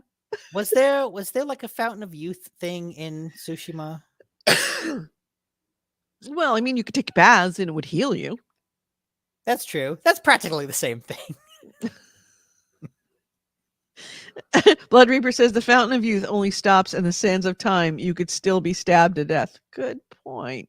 You could still die. Not if you take a bath in the fountain. Where was something where somebody was injured and they needed to be brought and bathed in the fountain of youth in order to save their life? There's something. I know Indiana Jones had. Was it Indiana Jones? Like someone got shot and then he had to go get the chalice that Jesus drank out of. Oh, right. The Holy Grail. Yes, yeah, the Holy Grail. That's right. Anyway, so moving right along. Yeah. After going down a freaking rabbit hole. 30-minute diversion. That's, I think, the most amount of press that, what was his name? Takashi Drescher? Dozier? Takashi Dozier's ever had about himself was I'm sure about him getting this gig is like a huge gig. He knew some people. He called in some favors. Yeah, no, this was definitely he knew somebody. But yeah, it's got a writer that nobody really. It doesn't even have its own Wikipedia page. This is not something to celebrate. Oh yeah. It's actually not something to celebrate for a couple reasons. One, it's not something to celebrate because it does not bode it doesn't bode well for the film because of the apparent weakness of the writer in that he has not written anything that has gotten above 6 stars. But on top of that, it doesn't bode well for the movie if you care about the story of Tsushima. Now, I think Tsushima's story was amazing. I do think it did have a good story. And I would appreciate it if the movie had good writing to go along with good action. But See, this is what's if wrong it- with video game movies. They think you just have to throw an action, like an action star into it, and it becomes Transformers. We don't need that. Transformers These didn't have good games action though. games have evolved to the point of where they need to be treated with respect. And if they're only being treated as a vehicle for a sword fight, that's not respect. I guess it depends. Like if they're making it like a martial arts movie, then that means there should be a solid number of fight scenes, and that's kind of why you're going there. If they're treating there it should like be a a solid Hollywood movie, then there will be a handful of fight scenes and a lot of story. And in that case, the poor writing would really show itself. So Well, we it know how depends they're on what treating it, route and that's they a take. shame because Tsushima is an amazing story, a really, really amazing story, Yeah. a really good story, an important story. But they're clearly not. They don't care about that. They want sword fights. They want the Daredevil hallway scene in every shot. Hey, that was a good hallway scene. I don't want my whole movie to be a hallway scene. That's not what I want from films, especially films No. about video games. We need to be Okay. treated with respect True, as but gamers. And if you're going to make a movie about a game that is that liked, don't if someone is insult if us. someone is able to make a pure action movie on par with The Raid, that is a monumental success for any video game movie. That is more than any of them could ever hope for. No video game has come close to capturing that same level of intensity. I'll give you that. Anyways, Thank you. Indiana Jones and the Last Crusade. That's right. It was his dad. He put Sean Connery. Yeah. And gave him and made Sean So- Connery immortal. I don't want to. I'm happy to spoil still. I don't know if I The want movie with the bath to heal was Indiana Wanted. Jones. Thank you. That was it. Really? Wanted had a Fountain of Youth thing in it? Mm-hmm. I hope we play the game the movie is based on. All I ever remember about Wanted is bullet twisting. I don't remember enough about it, but I trust that was true. Anyway, moving right along to the next topic. Anyways, coming back out of that hole that sucked us in again. Speaking of video games, Mhm. a couple days ago, We're a video game podcast. Kojima tweeted a PlayStation logo, and that led to a lot of rumors of Lot people of speculating. speculation. Oh shit! Kojima's studios. Sony just bought his new studio. He has since shot those down and started tweeting as normal, as if nothing has ever happened. So we don't quite. Kojima just know. likes to poke us, just to Either see, he was see just us jump. Really, poking, seriously. Maybe he was teasing something that is not actually announced. No. Kojima just likes to see us. That's the reason why his games are the way they are. He likes to poke us just like we're ants, just to see us do stuff. I feel like he likes to play the meta game of the gaming industry. The whole Phantom Pain reveal was like, oh, here's a game. It's not Metal Gear Solid 5. It's made by this completely different studio and John Doe. But hey, if you rearrange the letters in John Doe, it spells like Kojima or something along those Oh, I'm lines. sure he loved that whole thing about that poor guy that was, yeah. Oh yeah, abandoned. And wait, did we have the news later on that game got delayed? No, I don't remember that. I remember reading something. I forgot to link to it, but that game that's the center of all the speculations has gotten significantly delayed. Like they'll kind of that poor guy who it's like he's not real. Because Hideo means this in Japanese, and it's the same as that guy's name in Polish or Hungarian or oh my god, just the. I mean, I'm not gonna lie. If I was Hideo Kojima, I would totally be playing that game too because I could. It would be really hard not to do it at least a few times, if not all the time, because it's just too good to watch the crazy come out. Yeah. I created an urban legend that ended up being quoted in, it was either the New York Times or Time Magazine. I think it was actually Ooh. Time Magazine. And I saw it repeated back in Time Magazine. And Oh, it was me and a couple of other people that had started the rumor at Burning Man. what was it? There's something called the Mad Shitter.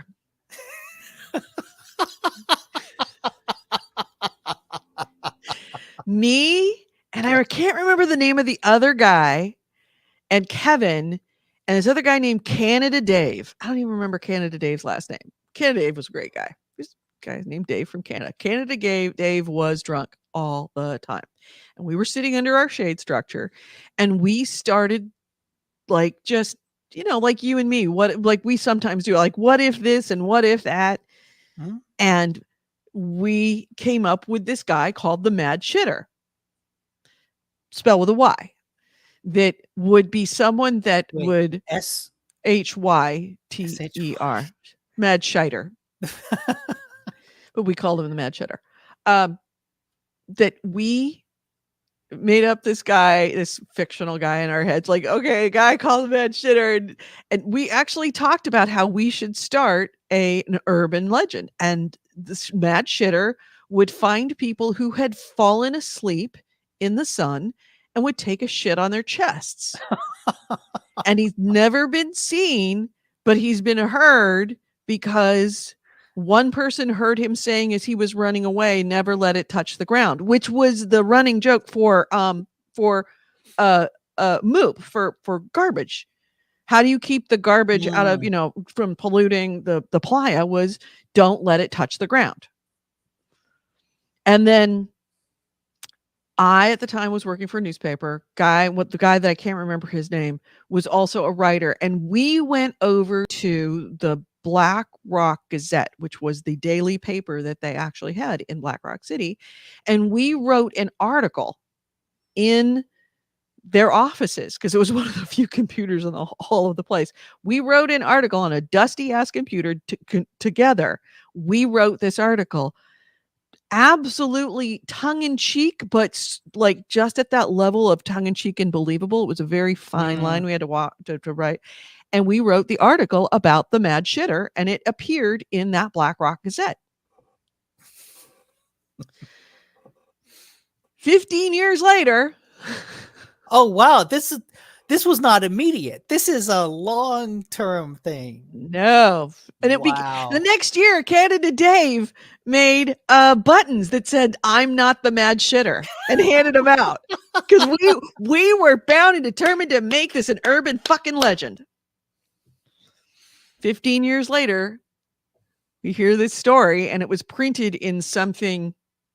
Actually, yeah, it was printed in an art. Well, no, how I found out about that, it was because I saw it in a forums, a black Burning Man forums, someone talking about, hey, I heard about this guy who used to take shits on people's chests when they fell asleep in the sun.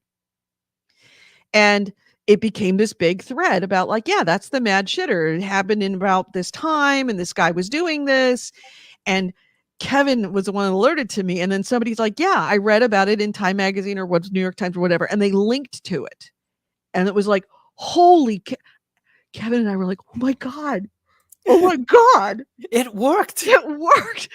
And so after many, many, many threads, I came back and I admitted, I'm like, okay, guys, I am one of 4 people who were involved in the creating of this urban legend. It is an urban legend because I was one of the people who created it. Within a day, someone came back and said, "You're lying because it happened to me." You didn't. You're lying. It's not an urban legend. It happened to me in this and XXX year. And I'm like, no, it didn't. and that is the moment that you know that your urban legend is absolutely Mhm. worked when someone actually said it happened to me. Or And did I'm sure that someone person is completely convinced it happened to him what did someone or else someone else read take about it Mhm. and they became the mad shitter? I don't know. You don't know how many real mad shitters are out there becoming copycats. They were copycat. They're not the mad shitter. They are a mad shitter. That's true.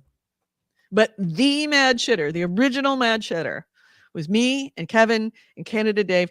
And also, I guess, Dave Thornton, who was the controller of Burning Man at the time. Well, actually, afterwards, but right around that same time that he was hired as controller for Burning Man.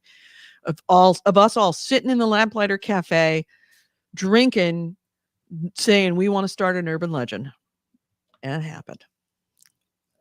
So anyway, how Okay. did we get back to this? Oh, Wait. so He I can absolutely get Kojima wanting to do it because there is that moment of like just absolute pure joy when you see that. I think the moment of pure joy for me was someone who said it happened to me. When you see this something you throw out there and it just like snowballs into just this fantastic story that you couldn't have even written if you wanted to. I would totally do that if I was Kojima. And clearly he's doing it. There's a AC Wraith linked to a Burning Man forum where people have mentioned the mad shitter. Someone going, thank God this isn't a thread about the mad shitter. I suppose that's what the mad shitter was doing. No, he was shitting into people's heads when they were passed out on the playa.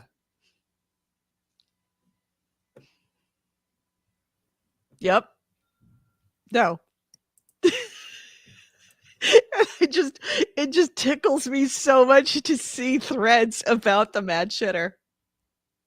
I think I threw away my button. I had a t-shirt that had Canada Dave's face in black and white that said I am not the mad shitter. He had t-shirts made the next year and a button, other buttons that said are you the mad shitter? It was I mean we went on a PR spree to get people to talk about the mad shitter.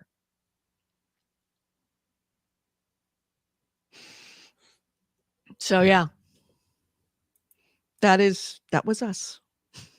I can't remember what year it was. Must have Okay, been wait. I found 2000, 2001. I think it was 2000. No.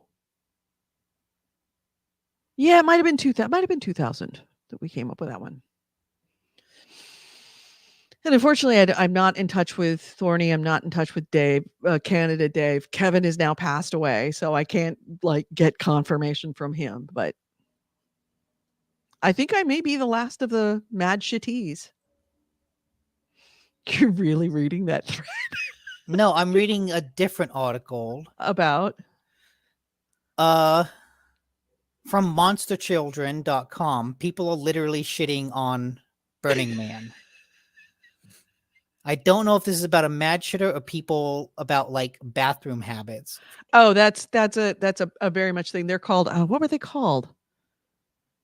Playa Okay, I think this is Playa just about piles? No, there was a name for it where people would take dumps on the playa. And that was a problem. It's one of the reasons why they bring in so many porta potties. It's because so many people were taking dumps on the playa. okay. And that is hard to miss when you're walking around, stumbling around, drunk, like high or whatever, even sober, stumbling around in the dark, walking around on the playa, and all of a sudden you step in a pile of crap. It's not fun. Bitter says, now I'm obligated to go out and shit on somebody. Please go forth, my army of shitters. I am the shitter queen. So anyway, was it anything else? Any other items? No, I don't think I have any other stories. I want to read Hail this Hydra. this article about the Sonic saving movie theaters. I do too. I'm going to read that. But other than that,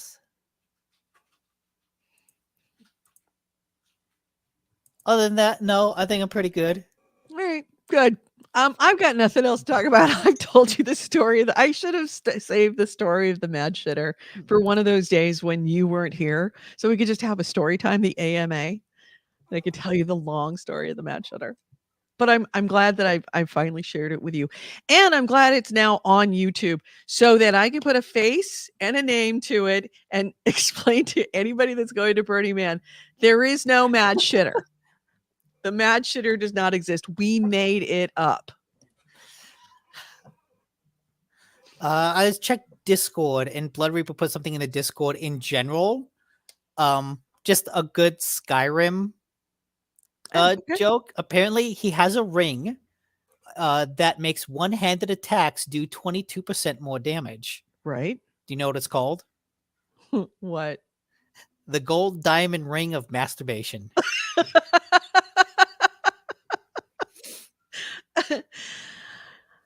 I think I did show you that I have like one-handed stuff that does 190,000% damage. Yeah. Oh wait, this is kind of cool. Someone called Player One Coffee is making a Leroy Jenkins blend. Something to do. It's a light roast, so I think I might actually like it. Yeah. AC Ray says it's like Japanese curses. It manifests once enough people believe. That's true. Maybe the mad shitter is now real because enough people do believe in him or her. Yeah, we don't know what gender the mad shitter is. Mad shitter could absolutely be a woman. And these are the conversations. These are the types of conversations that we had, the three of us all sitting around, just going to town about what we should make the mad shitter. I really, really wish. It's kind of sad because when we wrote that article, the first time we wrote it, the computer crashed and we'd not saved. And the first time we wrote the article, it was much better. So we had to go back and write it. And you know how it can be. It's never quite as good the second time. Yeah. But yeah, it was, if you look back in the Black Rock Gazette, I think it was either 99 or 2000 and it was like that day that we made it up sitting there. Me and that other guy marched over and said, we want to write an article about the Black Rock Gazette and about a guy. And how'd you spell shitting? Well, the official way that we named it is SHYT. SHYTTER, I think it was. But it's if I just do Black Rock Gazette mad shitter, I don't get any. I'll see if I can find it. Because I mean, this was Black Rock. This was really before anything was online. I mean, we were selling paper tickets at like, like you couldn't buy a Burning Man ticket online. You had to go to a store to buy a Burning Man ticket, to a record store to buy a Burning Man ticket. So, all right. Anything else before we close out the show? We've gone so far over. I'm so sorry. If you're listening on the podcast, so sorry. But shall we close out the show, please? AC Ray says, like I didn't make that search. Amateur. Fair. I should have assumed that you had already done that. Yeah. That's as my family used to say, don't tell grandma how to shoot ducks. I will just leave on this note. AC Wraith, you'll have to tell me about your Mario Sunshine adventures in Discord. Yes, please do. By the way, if you want a link to our Discord, please feel free to join our Discord. It is available. You can find it on our Facebook page, facebook.com/the GameHounds. It is there. And we would love to have you in the Discord. And I'm going to probably put the Discord information into the description of this when it's finally done. When it goes to YouTube, we will have it. If it's not there now, when you've checked on YouTube, it will be there like probably the next day. So on that note, let's wait for it. Close this out. You've been listening to GameHounds, episode 635. We recorded this on Sunday, April 17th, 2022. I've been Edie Sellers. With me has been Nick DiNicola. If you ever want to get a hold of us, gamehounds.net is our website. Gamehounds@gmail.com is our email. You can see us record this show live, literally see us. We do a video stream on 3 different locations, on Facebook, on YouTube, and on Twitch. On Facebook and Twitch, we are The Gamehounds. On YouTube, we are Gamehounds Vids, all one word, VIDS as in videos. Please join us. We record Sundays at 2 p.m. Pacific, 5 p.m. Eastern. Love to have you. Now, if you're listening to us on a podcast, great news. We are all syndicated on just about everywhere at this point. Took some time earlier this week and got ourselves syndicated on iHeartRadio, on Spotify, on Google Play, on Audible, on everywhere. But wherever you listen to us, please do me a favor. Leave us some feedback or give us a like or whatever. Follow us, favorite us, whatever you have to do. Now that we are back on these systems, need to get a little attention. And the way to get through that is to get that attention through the algorithms is to interact. So please like, subscribe, star it, favorite it, whatever you got to do. Heart it. Love to have you do it. Thank you so much. Have a great week. Happy Easter, or if you're listening to us after the Sunday, happy belated Easter. I hope you have a great weekend. Hope you ate a lot of ham and or food of your choice. And please be safe out there. Have a great week, everyone. Bye-bye.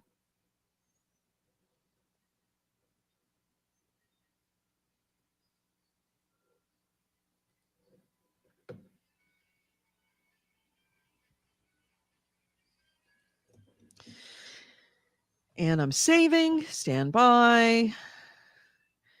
GH 635. And we're saved. All right, we're good. We're still on the audio show. The audio or video? Video, I mean. Okay. So, what you gonna do tonight? Are you doing anything for Easter? My Easter date just canceled. So. Oh, really? It really wasn't a date. It was the neighbor. Neighbor was having ham. Yeah. No. Ooh. After our adventure with Jupiter, when he spends a lot of time in the crate, me and the girlfriend ended up watching a whole bunch of dessert cooking shows, like competitions. First of all, School of Chocolate.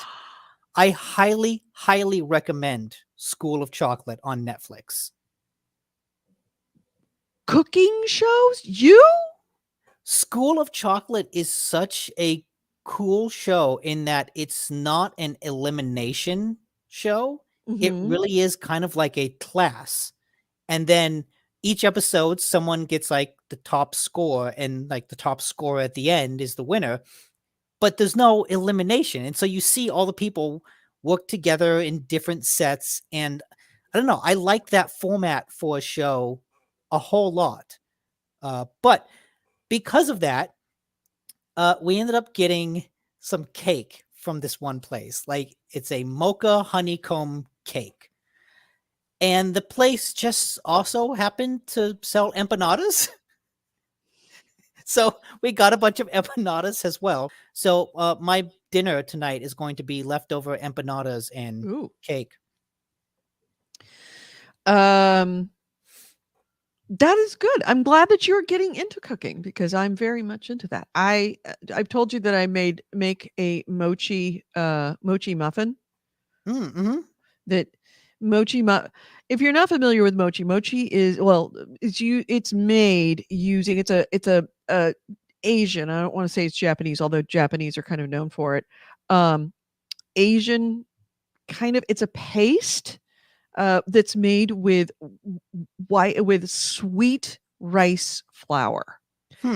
But mochi muffins are made using that sweet rice flour, and because it's got that rice and it's sweet, I mean, it's not like sugar sweet, but it's a sweeter flour than your regular wheat flour.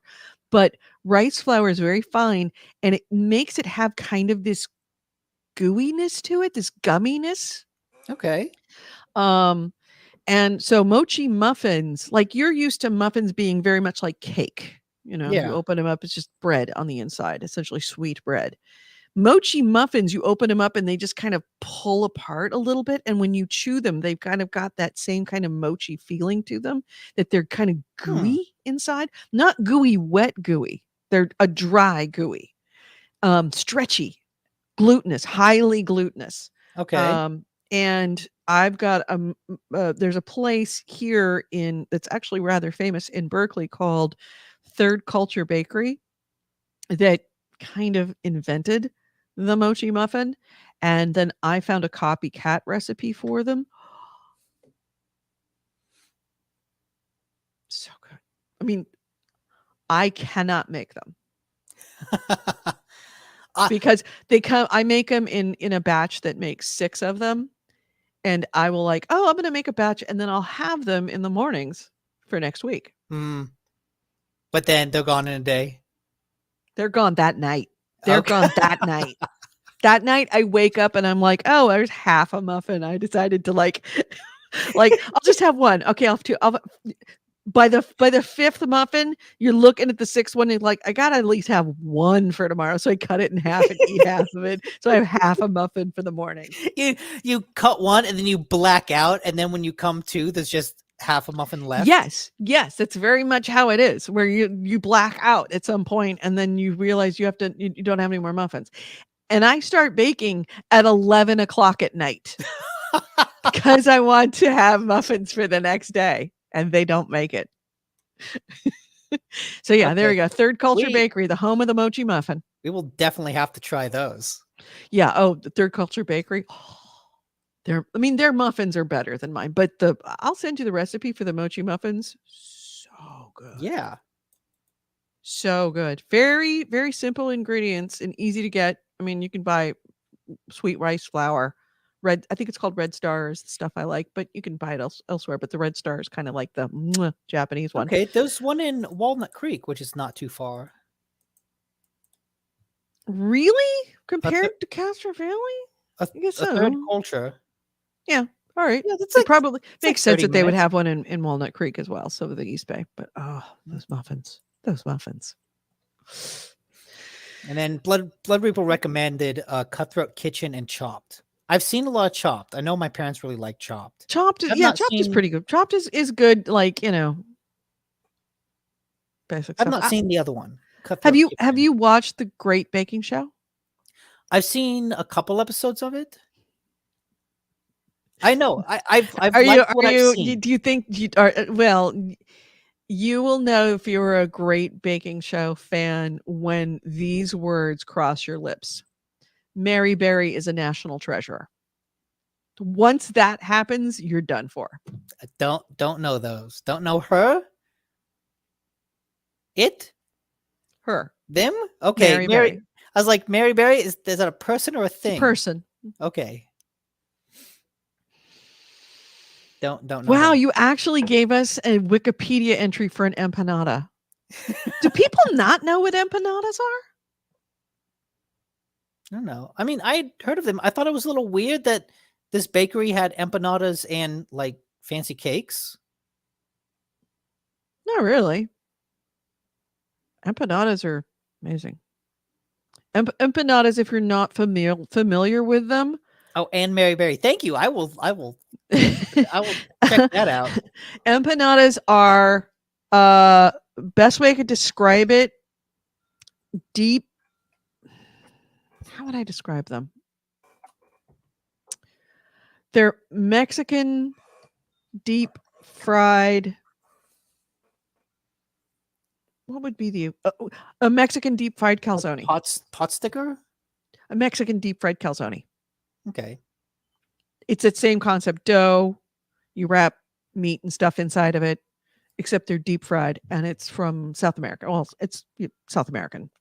Empanadas are different in different places, but they're pretty much a South American food. And yes, there is the link to Mary Berry. I'm not crazy about Cutthroat Kitchen. I'm not crazy about Chopped. I've heard both of them are not entirely truthful. Hmm. Cutthroat Kitchen is pretty hilarious though. Cutthroat Kitchen is Alton Brown gives you a theme and money, forget how much, and you can buy sabotages to give to people while they're cooking. Oh, that's interesting. You can do advantages or sabotages. Absolutely. And like the sabotages are, they give you, it's like, well, you've got to make this, but you can only use utensils that are Barbie utensils. Oh, wow. Okay, wait.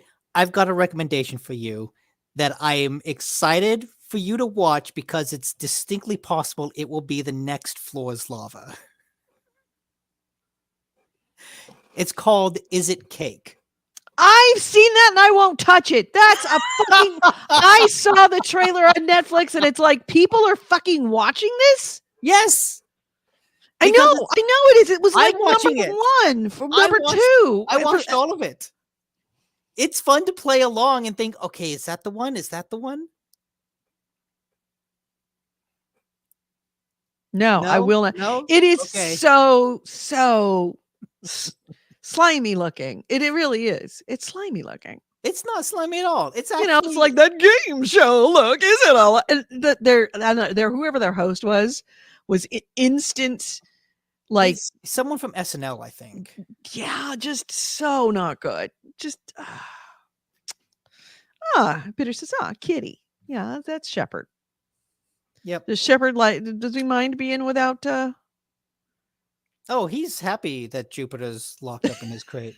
Jupiter has since woken up, though. He's kind of walking around his bed, like, okay, I'm up. Let me out. He's not that sensitive, by the way. Who? The stitches and everything. It's not that. It's even if his stitches come out, it's not like horrible things happen. Okay. I mean, he doesn't have stitches because in the No, discharge they don't papers- give stitches. Yeah, because he doesn't have to have them removed. Mm-mm. It's a suture. I don't know what the terminology is, but No, it's there's not a nothing in there. stitch. I just say stitches because it's an It's easy the shorthand. incision, which is the cut. Yeah, There's no suture. and- Sutures are stitches. Okay, but they closed it somehow. Yeah, you can glue it shut. But even so, he's not that tender. You know, Cat's testicles are kind of separated from the body. It's not like his guts are going to fall out. The worst that No, can I'm not happen worried is he about licks it and licks it and licks it and licks it and licks it until it gets infected, which is what you have the cone for. And the thing is, I don't want him to get infected. He just got through one death-defying experience. The only way that he could get it infected is if he licks it. You've got a cone on him, he's fine. Yes. I mean, there's also just the issue of him trying to chase Shepard around with a cone. Cone on his head. Yeah. That is very much a thing.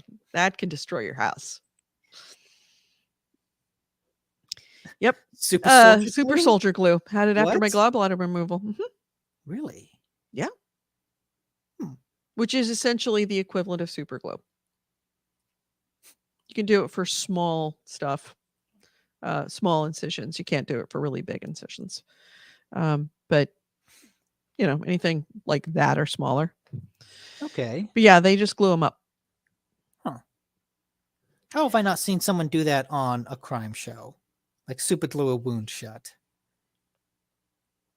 Well, you know, They always go for the stitches. Tamagotchi Drescher might write something. Whatever his name is. Takashi. No, I like Tamagotchi Drescher. That's Fran Drescher's really annoying Japanese cousin. Oh my god. That's what they said in Still when they discovered the Fountain of Youth. Oh my god. And you will laugh the whole time until you have to. You'll laugh the whole time till you have to clean up. Yeah, pretty much. Mhm. All right, so I got dog food arriving at the door right now. The dog alarm is about to go off. Everyone who's listening, thank you so much for sticking around this long. I hope you have a Yes, great thank week. I you. hope you have a Fantastic Easter. If you haven't already eaten, I wish you lots and lots of calories. And I'm sorry that AC Wraith, you ended up with nothing but potatoes. Sorry, I'm not even really eating any. I'm not even getting that tonight because my neighbor bowed out because he's got sick, so he can't make dinner tonight. So that's what it is. Yes, hail the Easter Bunny. Hail Easter Bunny.